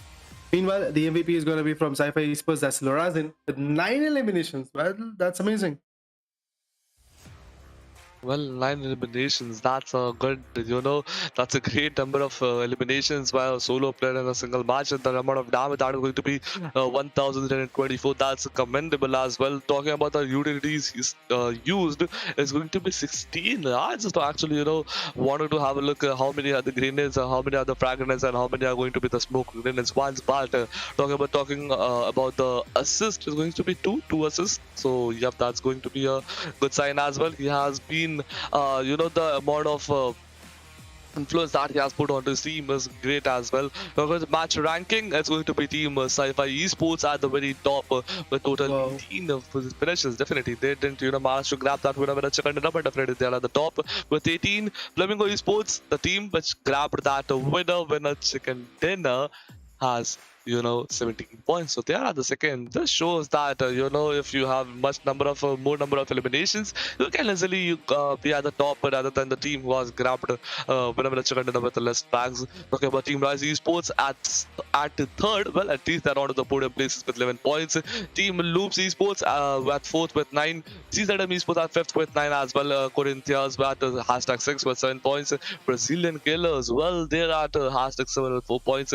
INCO Gaming at hashtag 8 with 4. Team Black Dragons at hashtag 9 with 3 points. Team Predators at hashtag 10 with 2. Team Hornet Souls at hashtag 11 with 2 as well. Team Ripe and Soul at 12th position with hashtag 1. And it's going to be Team Zebra and the remaining teams with 0. But match summary, Ada, please take us through it. In the match summary, you can see that we have got Sci-Fi's Lorazin, who is actually going to be on top when it comes to the highest elimination, when it comes to the highest damage. That is the guy who is actually going to be there. Highest healing done is also from his corner. Highest knockout is also from his corner. But he was like, let's let it go when it comes to the highest assist. And because that is actually in the hands of Sci-Fi's Manu Kuras, that is the guy who is actually going to have the advantage of it. But let's talk about more and more details, guys, because the match summary is now pretty much over. Moving forward, let's talk about the match stats. 55 total eliminations, 7,050 is going to be the total healing done. 53 knockouts, 155 throwables being used, 2 airdrops being looted, 7 headshots, 14 rescues, and the longest eliminations altogether in this week number 2 is going to be of 401 meters. But have you guys seen a longer elimination, guys? Let me know, because I have seen it, and that is coming from South Asian region, if I'm not wrong. It was done by Salvador Esports Try. A 472 meter longest elimination was there from his corner, and that is another beautiful event that is actually happening from Ruthless. If you guys want to watch it, you can actually queue in. You have to subscribe to the channel for that notification as well. But overall ranking, first of all, Rise Esports, after playing 4 matches, 1 chicken dinner, they're still at top with 55 amazing points that they are actually going to beat us. But remember, that is the last match for the day for Rise Esports, so XTEAM can actually rise with a beautiful chicken dinner on top. Exactly, we need to have a look onto that point. They can XTEAM, grab much further points. They need to cover up a distance of 21 points. And wait, if I'm not wrong, up exactly 21 points. And if they manage to, grab more than 21 points in this particular map in the last match, they are, going to be at the top in the overall ranking of day 1. And talking about Team EYC, they also, need just a few number of frag points, total points to get to at the second position. Talking about Team Influence, they are at the third, at the 4th position. So definitely we will need to have a look like what is going to be happening, what is going to be the changes that we are going to witness in the, first 2 to 8 hashtags, but talking about at 9th is going to be Loop Esports with 20, CZM Esports at hashtag 10 with 15. Okay, Team Predators at the same total points as Team JZM. Brazilian Killers at 12, Life and Skull at 11 is going to be Black Dragons at hashtag 14 with 10 points, INCO Gaming with 8 as well, and Honored Souls at 16th with 5 points. So let's move on to the further shot. Let's have a look on to like what are the remaining teams and the total number of points. Okay, it's going to be Team Smoky Esports with 3 points, Storm Gaming with just 2, and Zebra Masters with just 2. So definitely they would need to work on the strategies. They definitely need to push themselves beyond the boundaries and come up with something much better, because definitely 2 and 3 points is not going to make any further impact. They need to push, and they need to push much harder, so that they can at least be on to the second charts, and well, eventually at the end of the week they can be in the first charts. Right now, going to take a short break. After that, I believe we'll get to see the final match for the day. That is week number 2, day number 1.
Finally back again with the PUBG Mobile Pro Scrims. The Brazilian action is on point. This is Ruthless Esports, which is actually bringing us the action with the prize pool of massive $900. So in week number 2, we're going to get $300, I believe, for these teams particularly. We had 20 teams, 19 to be precise, which were divided in the 5 groups, 4 teams per group, I believe. Now we are going to witness the last match for the day number 1 of week number 2. Let's see what happens in this particular matchup. But before that, we'll get to know about the match schedule. The map schedule, to be precise, is going to come in, and then we'll get to know what happens. But yeah, remember, ERANGEL is a map which is going to sum up the day. But before that, let me remind you what happened in the first match. It was the map of ERANGEL, where Team EYC Gaming was able to bag out around 26 point a game. From match number 2, map of Miramar came in. XTEAM was able to secure it with 23 points. From match number 3, it was Team Rise Esports which was able to bag it out with 25 points, I believe, where 15 eliminations were there in the map of ERANGEL. And if we're talking about match number 4, which we just saw, like 4 minutes before, we saw an elimination coming from the ends of team like Flamingo Esports. They were able to bag out a massive winner chicken dinner of 17 points. And exactly, you need to have a look which team is going to be the one who's going to grab that winner chicken dinner in this particular match, who is going to be at the very top. Okay, we'll be moving further to the different other stats as well. But definitely, the last match of today that is going to the map of Wrangle will be starting up in a matter of seconds. That is going to be less than within a time span of 50 seconds. Let's see what happens. Let's see how the flight path is being, presented in this particular match. Where is the first circle that we are going to witness? And well, what are the different locations where the players will be jumping? Definitely, we need to have a look at that point. But definitely, the gameplay of the players will be, a lot changed compared to the what we have seen earlier, because this is going to be the last match of today, and the players will be, trying to create a bit of impact, so that before, they can move further to into the D2, they would, be a bit assured, yeah, but they are standing at a good position at the overall ranking, and well, we have a time span of less than T minus 10 before the match starts. Moving forward to see what happens in this particular matchup. Obviously, the flight path is something, I mean, everybody's just excited for. And there we go, the flight path is there. I believe it is starting from the northern regions, and it is actually going to go from Severny towards like Milta Power, Nova Ripnoi. That's actually going to be a very fruitful flight path for those teams which actually love to jump in Severny and Milta and Nova Ripnoi as well. And that's exactly what the flight path is actually talking about. Meanwhile, Prismog, Georgipol, these are the few areas which are going to be far-fetched. The Katka or Peripier, even military base is actually going to be a little bit more far-fetched, but you can actually go with the gliding, the excessive gliding, and with the vehicles to be precise. And if it is actually going to be that case, I believe it would be fruitful. But finally, we have got, I believe, the full number of teams, 16 versus 16. 16 teams is going to be there in the lobby, 64 players are actually going to be there in the lobby. So I'm actually quite excited to see what kind of impact these guys are actually going to bring to the table, because GZM once again jumps in the area of 70. BRK, or should I say the Brazilian Chris, is actually going to go for the Salber and the constituent areas over there. Apart from that, when it comes to areas like, let's say, Smoky Esports, they're actually going to go for the Jajipur region. Exactly, we will need to have a look onto that as well. But there it goes. The teams are opting for different locations. The flight path is favoring the eastern regions, much compared to the western regions. And there it goes. The fight has already begun. The players have already dispatched. Okay, it's going to be the regions of 70 where, but both the different teams are right next to each other, picking up the utilities. Oh my god! Oh my god! Just a look at that. The first circle raider. The circle has shifted to a complete different location Wow. and different scenario, and it's just that the circle is playing with the the players. It's like Legend have no words. Legend have nothing to say about this thing. Even the players are like, what is happening with him? Even us knows that. When everyone knows that of what the circle is doing. But definitely, this is a very interesting circle to have a look at. If I'm not wrong, the circle could be shifting somewhere around Pramosk as per my predictions. I am assuming that. I hope so that it shifts over there, so that I don't feel a bit embarrassed. But what do you think, Raider? Where could be the last circle be? Yeah, definitely. I would actually go for Gatka 6 houses in nearby areas. So it could actually go there. Your prediction is going to be Prismark. For me, it's Gatka 6 houses. Let's see what is going to happen for now. But before that, it is GZM Esports facing off Team Predators, and Team Predators is just wreaking havoc on them. Because look at that. Hugo's HP, not at all visible. For Frog, he is not visible right now because he's about to go down. There is actually a gun combination of that particular Arban 985 to be precise. That is the gun that is the other guy from Team Predators is having. Revival is something which might actually come in, but there are some needs which are actually going to come up as an exchange before the fight comes in. Okay, the need at the last round gets cancelled. That's amazing. Oh, the jump, the Oh. parkour that is actually happening at this point could actually result in a very good fight. Even if that particular guy, which is actually on the rooftop of the three-story building, won't be able to finish one or two members, but he will be able to give that exact position cues to the teammates. Okay, there is a finish coming in. That's the first blood for the lobby, and it is in the hands of Team Predators Player 4. That's an entitled patch indeed coming in. The first blood is already there. Let's see what happens for now. Team Predators, they have to find out another angle so that they can pick apart bit by bit Team GZM Esports. Well, for GZM Esports, I'm pretty much skeptical because in the past few matches, they were unable to secure anything. Oh, that's interesting. That's interesting. This guy is just trying his level best to find some minute angles that is possible. Okay, now Red View is actually there. He's waiting. He's waiting for the right opportunity. Let's see what will happen. Okay, the shots are there. Still waiting for the right angles to be with. Oh, the shots are there, but nothing will be actually there as a fruitful approach. A Red W is going to just take him down with the S1987, and that's it. A big kill, a big frag, a big initiation coming from the team known as the Predators. Now it's Bro77, and we have got Hugo. Two members from Team GZM Esports. Definitely won't be that easy for them to survive, but that's what they have to do, cope up with. Exactly, that's going to be a great start over for Team Predators, but not so good over for Team GZM. Well, they just, need to be the good hope that they at least manage to secure 2 to 3 more finishes into the backpacks before living out this battle. But Team Predators, they are pushing quite harder than expected. I actually didn't thought that they would be, pushing quite aggressively right now, but exactly, they are going for the push. Just look how confident player 5 is going in such a open regions, and especially considering the part of the circle, the part of the match. It's just the beginning. If you lose out your health right now, if you lose out, your life right now, you're dead, and then it goes. Exactly, this is what has happened. Team GZM Esports have been eliminated at the very early stage at hashtag 16 with a 0 elimination, 0 frag points. That's not something what expected. That's not what they something wanted. But yeah, they eventually died at the 16th position, so that's something to be worried about. Definitely, there are still 2 more days left. We will eventually have a look into that as well. But definitely, last 15 teams and 60 players surviving on this match right now. Talking about the regions of Yasna and Poliana, there are 2 to 3 different teams surviving and completing all the roof loot phases of the match right now. But yeah, but team influence came in. They are just focusing on the late, and just look, little boy. Well, he's playing S12K. Well, I haven't seen someone playing with S12K since a very long time. Let's hope that he continues with that, and we see some aggressive stances in a close combat. I mean, in the previous 2 matches, we did saw a 1 or 2 frags coming in. That shows that the key point of this particular fight is that they are able to actually go with the close quarter fights. Their aim precision is pretty much on point, and they are able to actually attain the advantage that we were talking about with the S12Ks and guns like S197 and stuff like that. So Wasn't that definitely happy about that. wasn't that Yeah. the normal shotgun like S1? Yeah, that was S1987, but eventually I'm talking about match number 3 or match number 2. I did saw a frag coming up with the S12K, and yes, they were frags with DBS as well, as you saw in the Yeah. previous Pochinki fight. So yeah, things can change quite rapidly, and I'm happy about the fact that people are actually changing the guns rapidly. For now, look at that. What will happen at this point? Yes, Lennon is actually going to get confirmed, that's for sure. A big loss for Sci-Fi Esports. The other members are completely trying to bail out from that situation.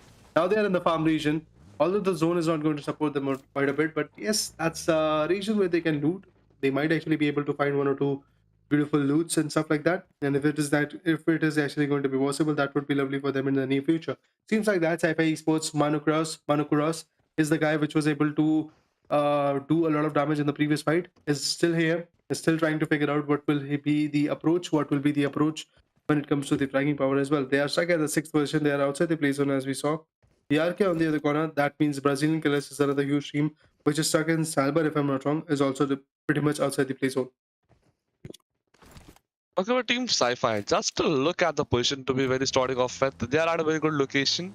I hope so that they will be staying at this particular location for quite a while, longer duration of time, but they have already lost one of the good players. So, well, that's a thing to be considered upon.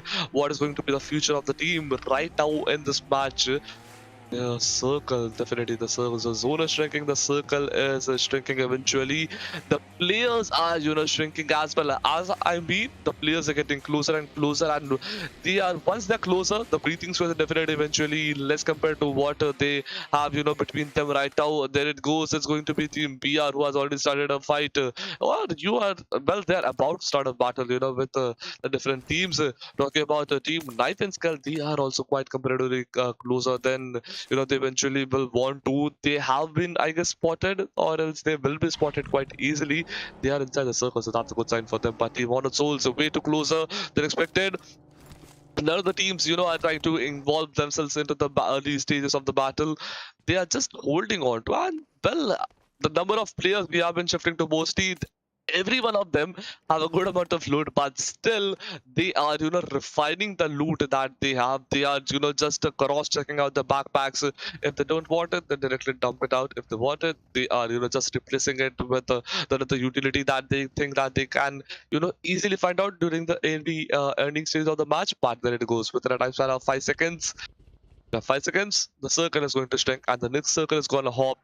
Let's see whether it shifts to the Gatka 6, houses, as I said. And well, exactly, it's somewhere bought, closer it has been to. But this can be a bridge, a circle, bridge number 1, that is going to be a military based bridge. Oh, that would be lovely. Exactly, that would be one hell of a match to be looked on to. I mean, I just love the chaos coming in. Eventually, my co-casters are like, "Why are you so aggressive when it comes to the zone and stuff like that?" I just love the chaos, man. I'm a caster. I'm an audience, to be precise. So I just love the chaos coming in. I don't like the passive approach and stuff like that. Although, yeah, the strategies coming in the passive approaches would be lovely. But more than strategies, I would love to see those guns going in. I would love to see those clashes, those slams being there. But Brazilian players finally trying to slam into the zone. Storm Gaming, okay, coming up with a slam, I believe. Now it's a 1v4, not even able to take a 1v1. And that's it for the guy. Storm Gaming, not a great start to be precise in this particular matchup. After losing Not, now they have lost Arazin and to the same team to be precise, and that was Influence Gaming.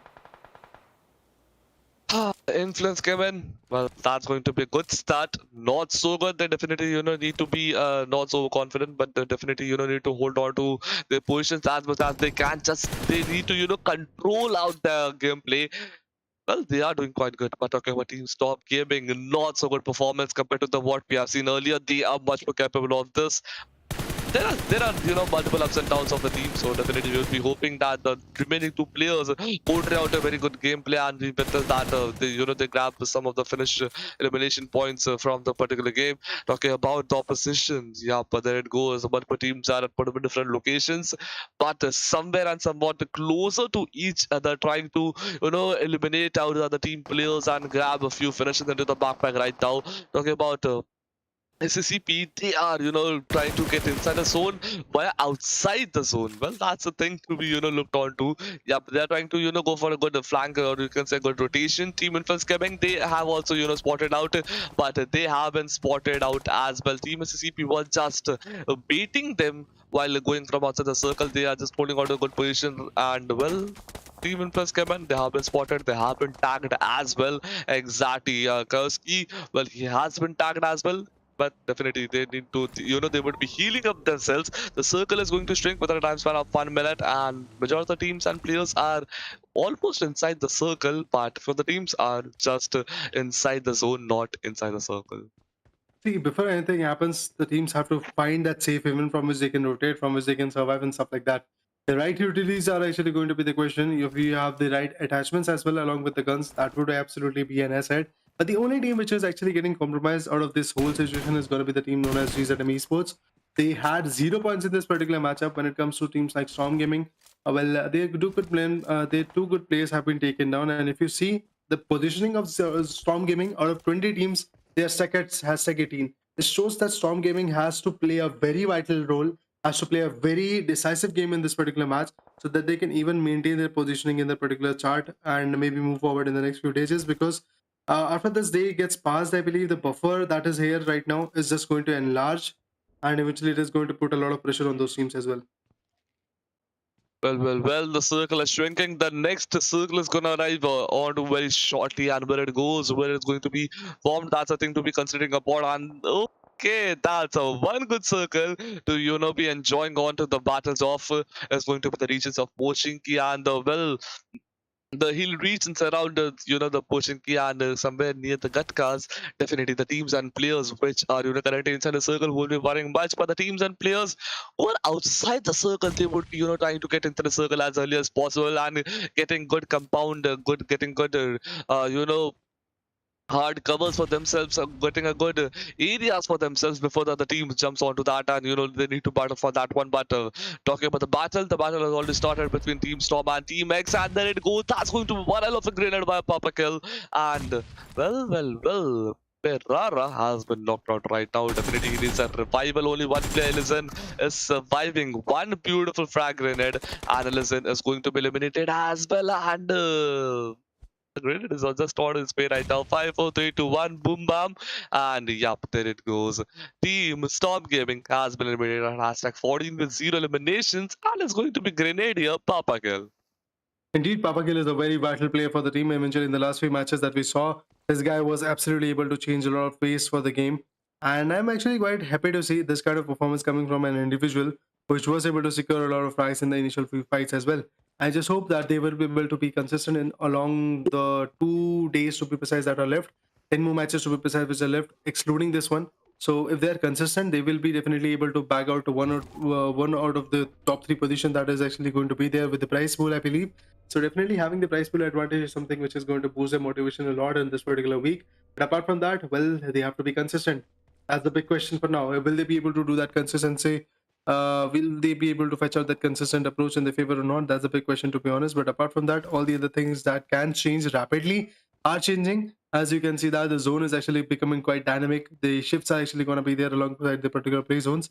But meanwhile, we can just wait because we just have to wait, I believe, at this point. Regarding the fights, we have to see what happens for now. But let's see what happens. Okay, it's Team Black Dragons which is coming up to a fight with INCO. Both of the teams are very strong. Black Dragons, not so fruitful approach in the first few matches.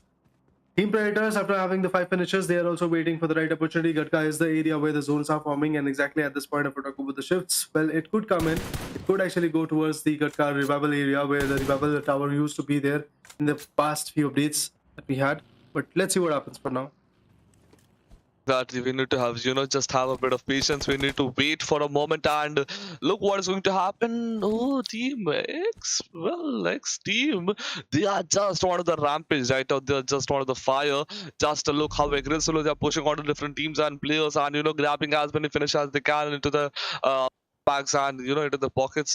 6 beautiful frags and circle. The circle is completely shifting at a very different location. Like, it had already been shifted from the prediction, and now it has been shifted from your prediction as well. So I am assuming that both of our predictions have not been that fruitful, but poaching key is a bit regions of poaching is inside the circle as well as the church. So church can be not so good location to hold on to, but definitely the ridges around the church can be a good location to hold on to. There it goes, talking about the regions of church, and behind it, influence CHEMIN, they are definitely knowing where to go, where to jump in, where to push, and from the Esports they have already spotted Team Smoke, and there it goes. It's going to be Smoke Ragnar who has been knocked out.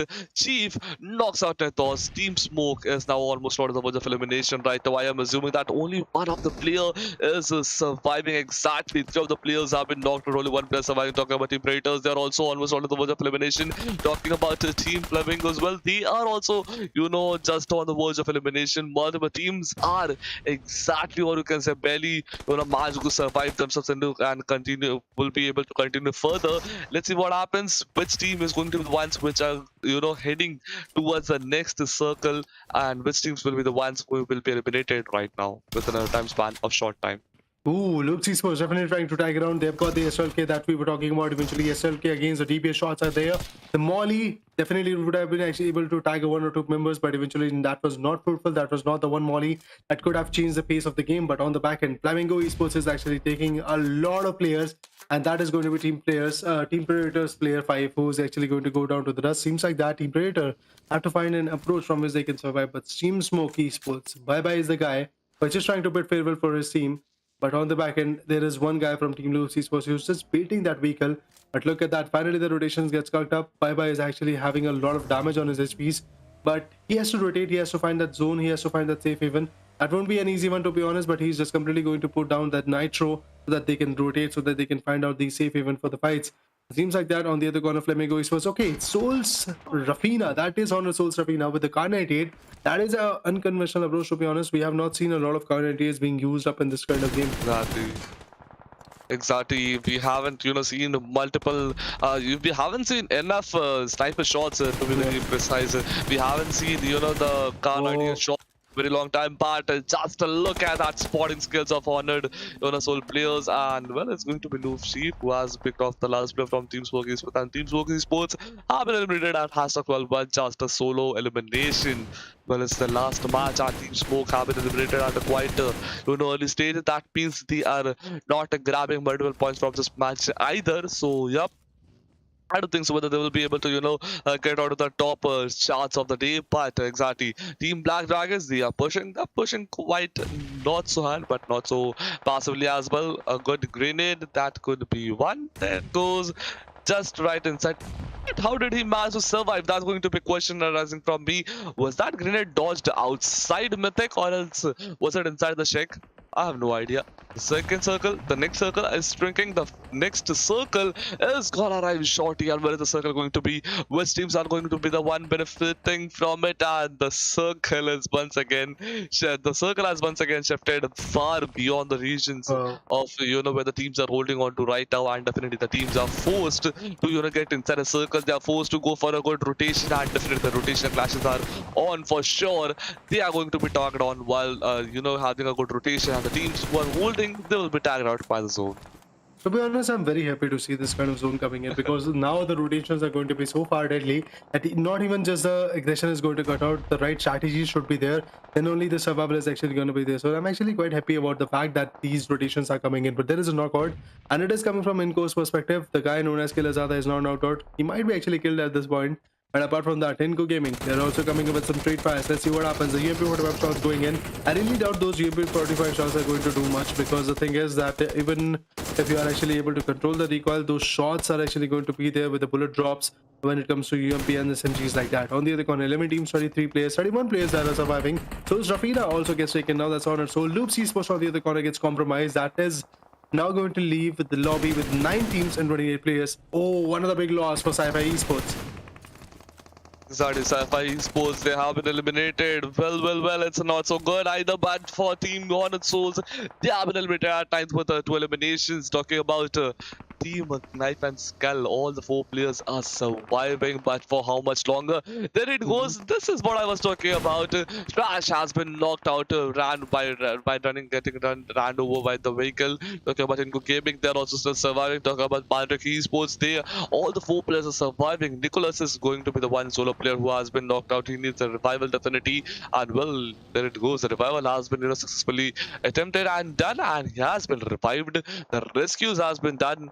How many finishes can they grab? Now that's going to be the next question arising. Talking about Mandrake, well, all the 4 players are surviving with a good number of utilities and good amount of health kits like into the backpacks right now, but the circle is going to be shrinking very shortly. The breathing space is eventually very less compared to what we have been witnessing from the very early stage of this particular battle right now. Last 7 teams are 19 players are left.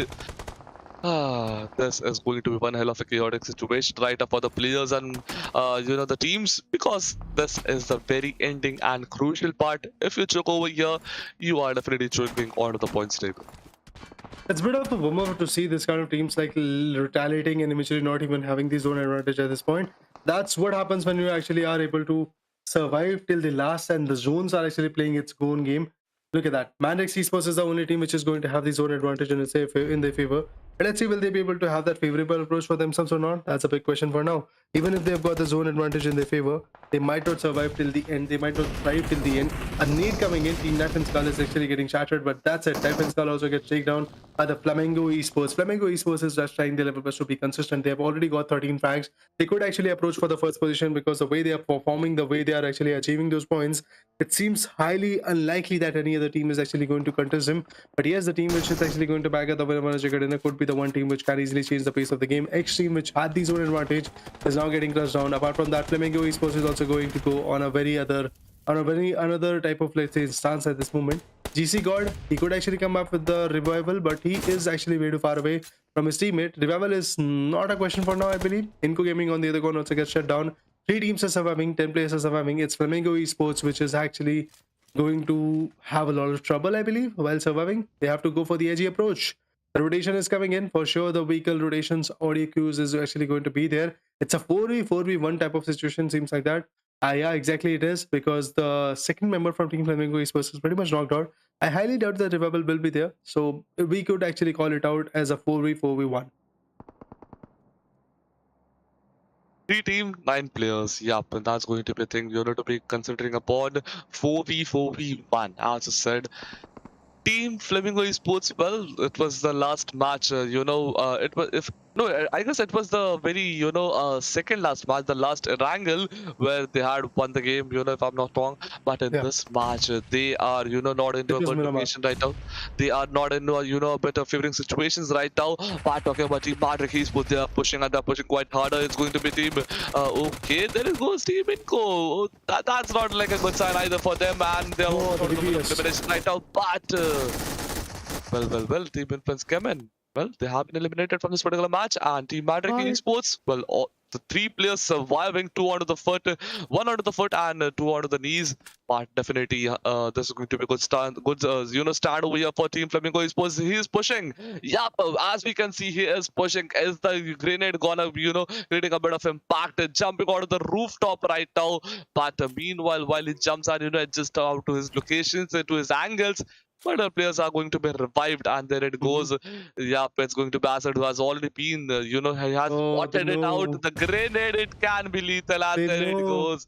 The winner Wow. chicken dinner goes with the team. Mandrick Esports, what a gameplay, what a prediction. One awesome gameplay. Loved it. Oof, man. What a fight indeed coming from the corner. I mean, Flamingo Esports, if he would have been able to push at that lower edge in the squad house, he could have actually secured the Phenomena Chicken dinner, but eventually that was not the case. He went on a passive approach where he wanted to be a little bit more strategic. It didn't work out well for him. And with this, it is the team which is known as MANDRAKES Esports finally bagging out the fifth position after having the 18-pointer game. Although I would love to point out one thing, that the thing is, even if Team Flamingo Esports is unable to secure the Winner Chicken dinner, I'm pretty confident that Winner Chicken dinner is not there for Flamingo Esports. But the thing is, they will still be able to have the #1 position in the match ranking because they had 13 frags, and I believe apart from that, 6 position points is going to get them 19 points, which is, I believe, according to my maths, it's a little bit higher to the 18 points that the team which was able to get the Winner Chicken dinner had.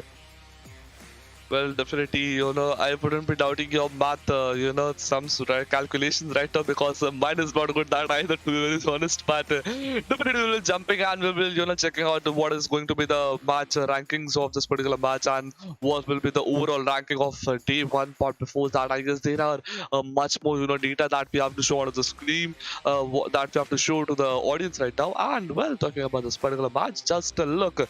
Overall rank is going to be, Oh, fifth, 1600 is going to be the damage that they have been provided. Total 9 reputation points and 10 placement points. That is going to be 19 points out of this one single game. So that's definitely going to be a good number of total points that they are taking out from day one last match. And if we accumulated total, definitely we will be having got to that point.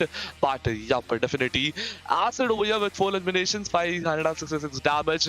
Talking about Goodson over here with 4 eliminations, 419 damage. Drank Nicholas over here with 1 elimination, and talking about Chehos with 0 elimination. So it's going to be total 9 finishes, and well, a good number of finish, good number of damages as well, and a great match indeed for the particular team for the day one. see, as per the previous plan for Winner Chicken dinner, I thought that the team which was able to bag out the Winner Chicken dinner, Mandrake Esports, had only 8 eliminations. But no, there is a correction, guys. They had 9 eliminations after bagging out the final one from Flamingo Esports, and 10 for the position points. That means they are actually going to get the 10 points. Seems like that in the match ranking, they are still going to be on top, despite of having the fact that Flamingo Esports is also going to have the same number of points, that is 19, and even Mandrix Esports is also going to have the same amount of points, that is 19. But the thing is, whenever you tie up a score, the team which is actually going to have the winner chicken dinner is going to first of all going to be on top. So that is team Mandrix Esports, if I'm not wrong. But from MVP's perspective, influences came in. Lil Boy is the guy. 3 eliminations, damage is 917, throwables being used is 7, assist 4. Moving forward, let's talk about more and more stats. Match ranking, exactly that's what we were talking about. But no, it is different, I believe. Even if the points are actually getting tied up, it's still the Flamingo Esports which had the highest amount of frags. I guess the meta is different. We give the advantage for the kills, I believe. But Flamingo Esports, definitely they are on top in this particular matchup. Although the advantage is going to be pretty much similar in the overall ranking. So if you look at the larger picture, the advantage from both of the teams in terms of the points that they've gained is going to be pretty much similar. Influence Gaming on the other corner have got 17, XTEAM 12 points, INCO Gaming 7 points, Team Predators 6 points, and Loops Esports have got 4, Honored Souls have got 2, Black Dragons with 2, Knife and Skull with 2, Corinthians with 1, Smoke Esports with 1, GZM, Brazilian Killers, Storm Gaming, and Sci-Fi Esports. These are the 4 teams which have secured not even a single point in this match. Well, exactly. Not even a single point. Definitely, as I said earlier, the teams, those who are, not grabbing points, they definitely would ramp up a pattern. Talking about highest elimination is going to be flag play with the 7 total number of elimination. The highest damage is going to be from Celal Boy 917. Highest assist is going to be from Celal Boy as well for 4. Highest healing done is going to be he got with 498. And we're talking about highest knocks is going to be flag play once again with the 6 knocks. 7 eliminations, 6 knocks. So I guess one elimination has been taken off from other enemy's pocket. I guess another enemy might have knocked him out and would have just picked him off. But talking about the match stats, 60 were the total eliminations. Total healings were 8,435. That's a massive number. 61 of the total knockouts, 217 were the utilities that have been thrown, including the grenades and a smoke store. Only one airdrop was looted. 8 total headshots, total 9 rescues, and 313 meters was the longest distance elimination distance that has been done by Nathan Flag God. Amazing instances, amazing output of this particular game is already here. Moving onwards, I believe we have got the match stats. Now let's talk about more and more details. We could actually go for the overall ranking, but apart from that, let's see what we are going to get in our faces. Okay, we have got the MVP rankings first of all, because the 5 matches that was supposed to happen today is pretty much ended. Now let's talk about the team. Let's talk about the player, which is actually going to have the advantage. It is Influence Game. It's his Lil Boy. Reason being, he had the highest amount of damage, so that's why he's the MVP for now. And when it comes to the highest amount of eliminations, I believe at that angle it is going to be Sci-Fi's Lorenzen, which has secured 11. So that's the kind of clear perspective that you guys are going to get. Rise Esports' Nuns is actually going to be at the second position with 9 eliminations. 10 eliminations coming from Influence CHEMIN's Law. Meanwhile, we have got Kawasaki as well here. Federal is also there. This is absolutely lovely to see a single team is actually there representing their MVP rankings in the top 10 positions. That's amazing. Exactly, like just 1, 2, 3, 4 players from a single team. Like they have been, within that top 8 list of MVP rankings. But definitely moving on the further, overall fraggers are going to be Papa Kill with a total 14 finishes of today, 1325 damage. Survival is going to be around 18 minutes 36 seconds. On the second, it's going to be Ludanzen with 11 finishes. On the third, it's going to be Silo with 10 finishes, or you can say 10 flag points. Yeah, talking about flag play with 10 finishes as well, and Rise Nunes with 9 finishes at #5. So definitely that's going to be the overall list of top fraggers for today. But definitely we'll moving on further. We'll having a look at what are the different stats. Okay, well, this is the most awaited time that we're waiting for. That is going to be overall ranking. Rise Esports is at the very first position after the post match 5. Yeah, after day 1 we have been witnessing it's going to be Rise Esports with 55, Influence CHEMIN with 47 as second, XTEAM at third with 46, Flamingo Esports with 43, MANDRAKES Esports with 40, EVC Gaming with 31, Corinthians with 24, and Luke Esports at #8 with 24 points. Moving to the second page, we could see Sci-Fi Esports as the team which has got 23 points. Team Predators have got 21. GZM Esports 15. INCO Gaming have got secure 15 points, and Knife and Skull was able to secure only 13 points. Brazilian Killers 12 points, Black Dragons 12 points, and Hornet Souls 7 points. Let's talk about the last page of this overall star ranking, I believe. The last page we'll get to see #17, 18, and 19. It's Smoke Esports after playing 4 matches, 4 points. Storm Gaming after playing 4 matches, 2 points. Debra Master 4 matches, just 2 points. That is not a good start, to be honest, for the first day. There's 10 more matches to go, and after that we'll get to know who is going to be the one which is actually going to bag out the week number 2 in their favor. Remember guys, it was 16th Feb.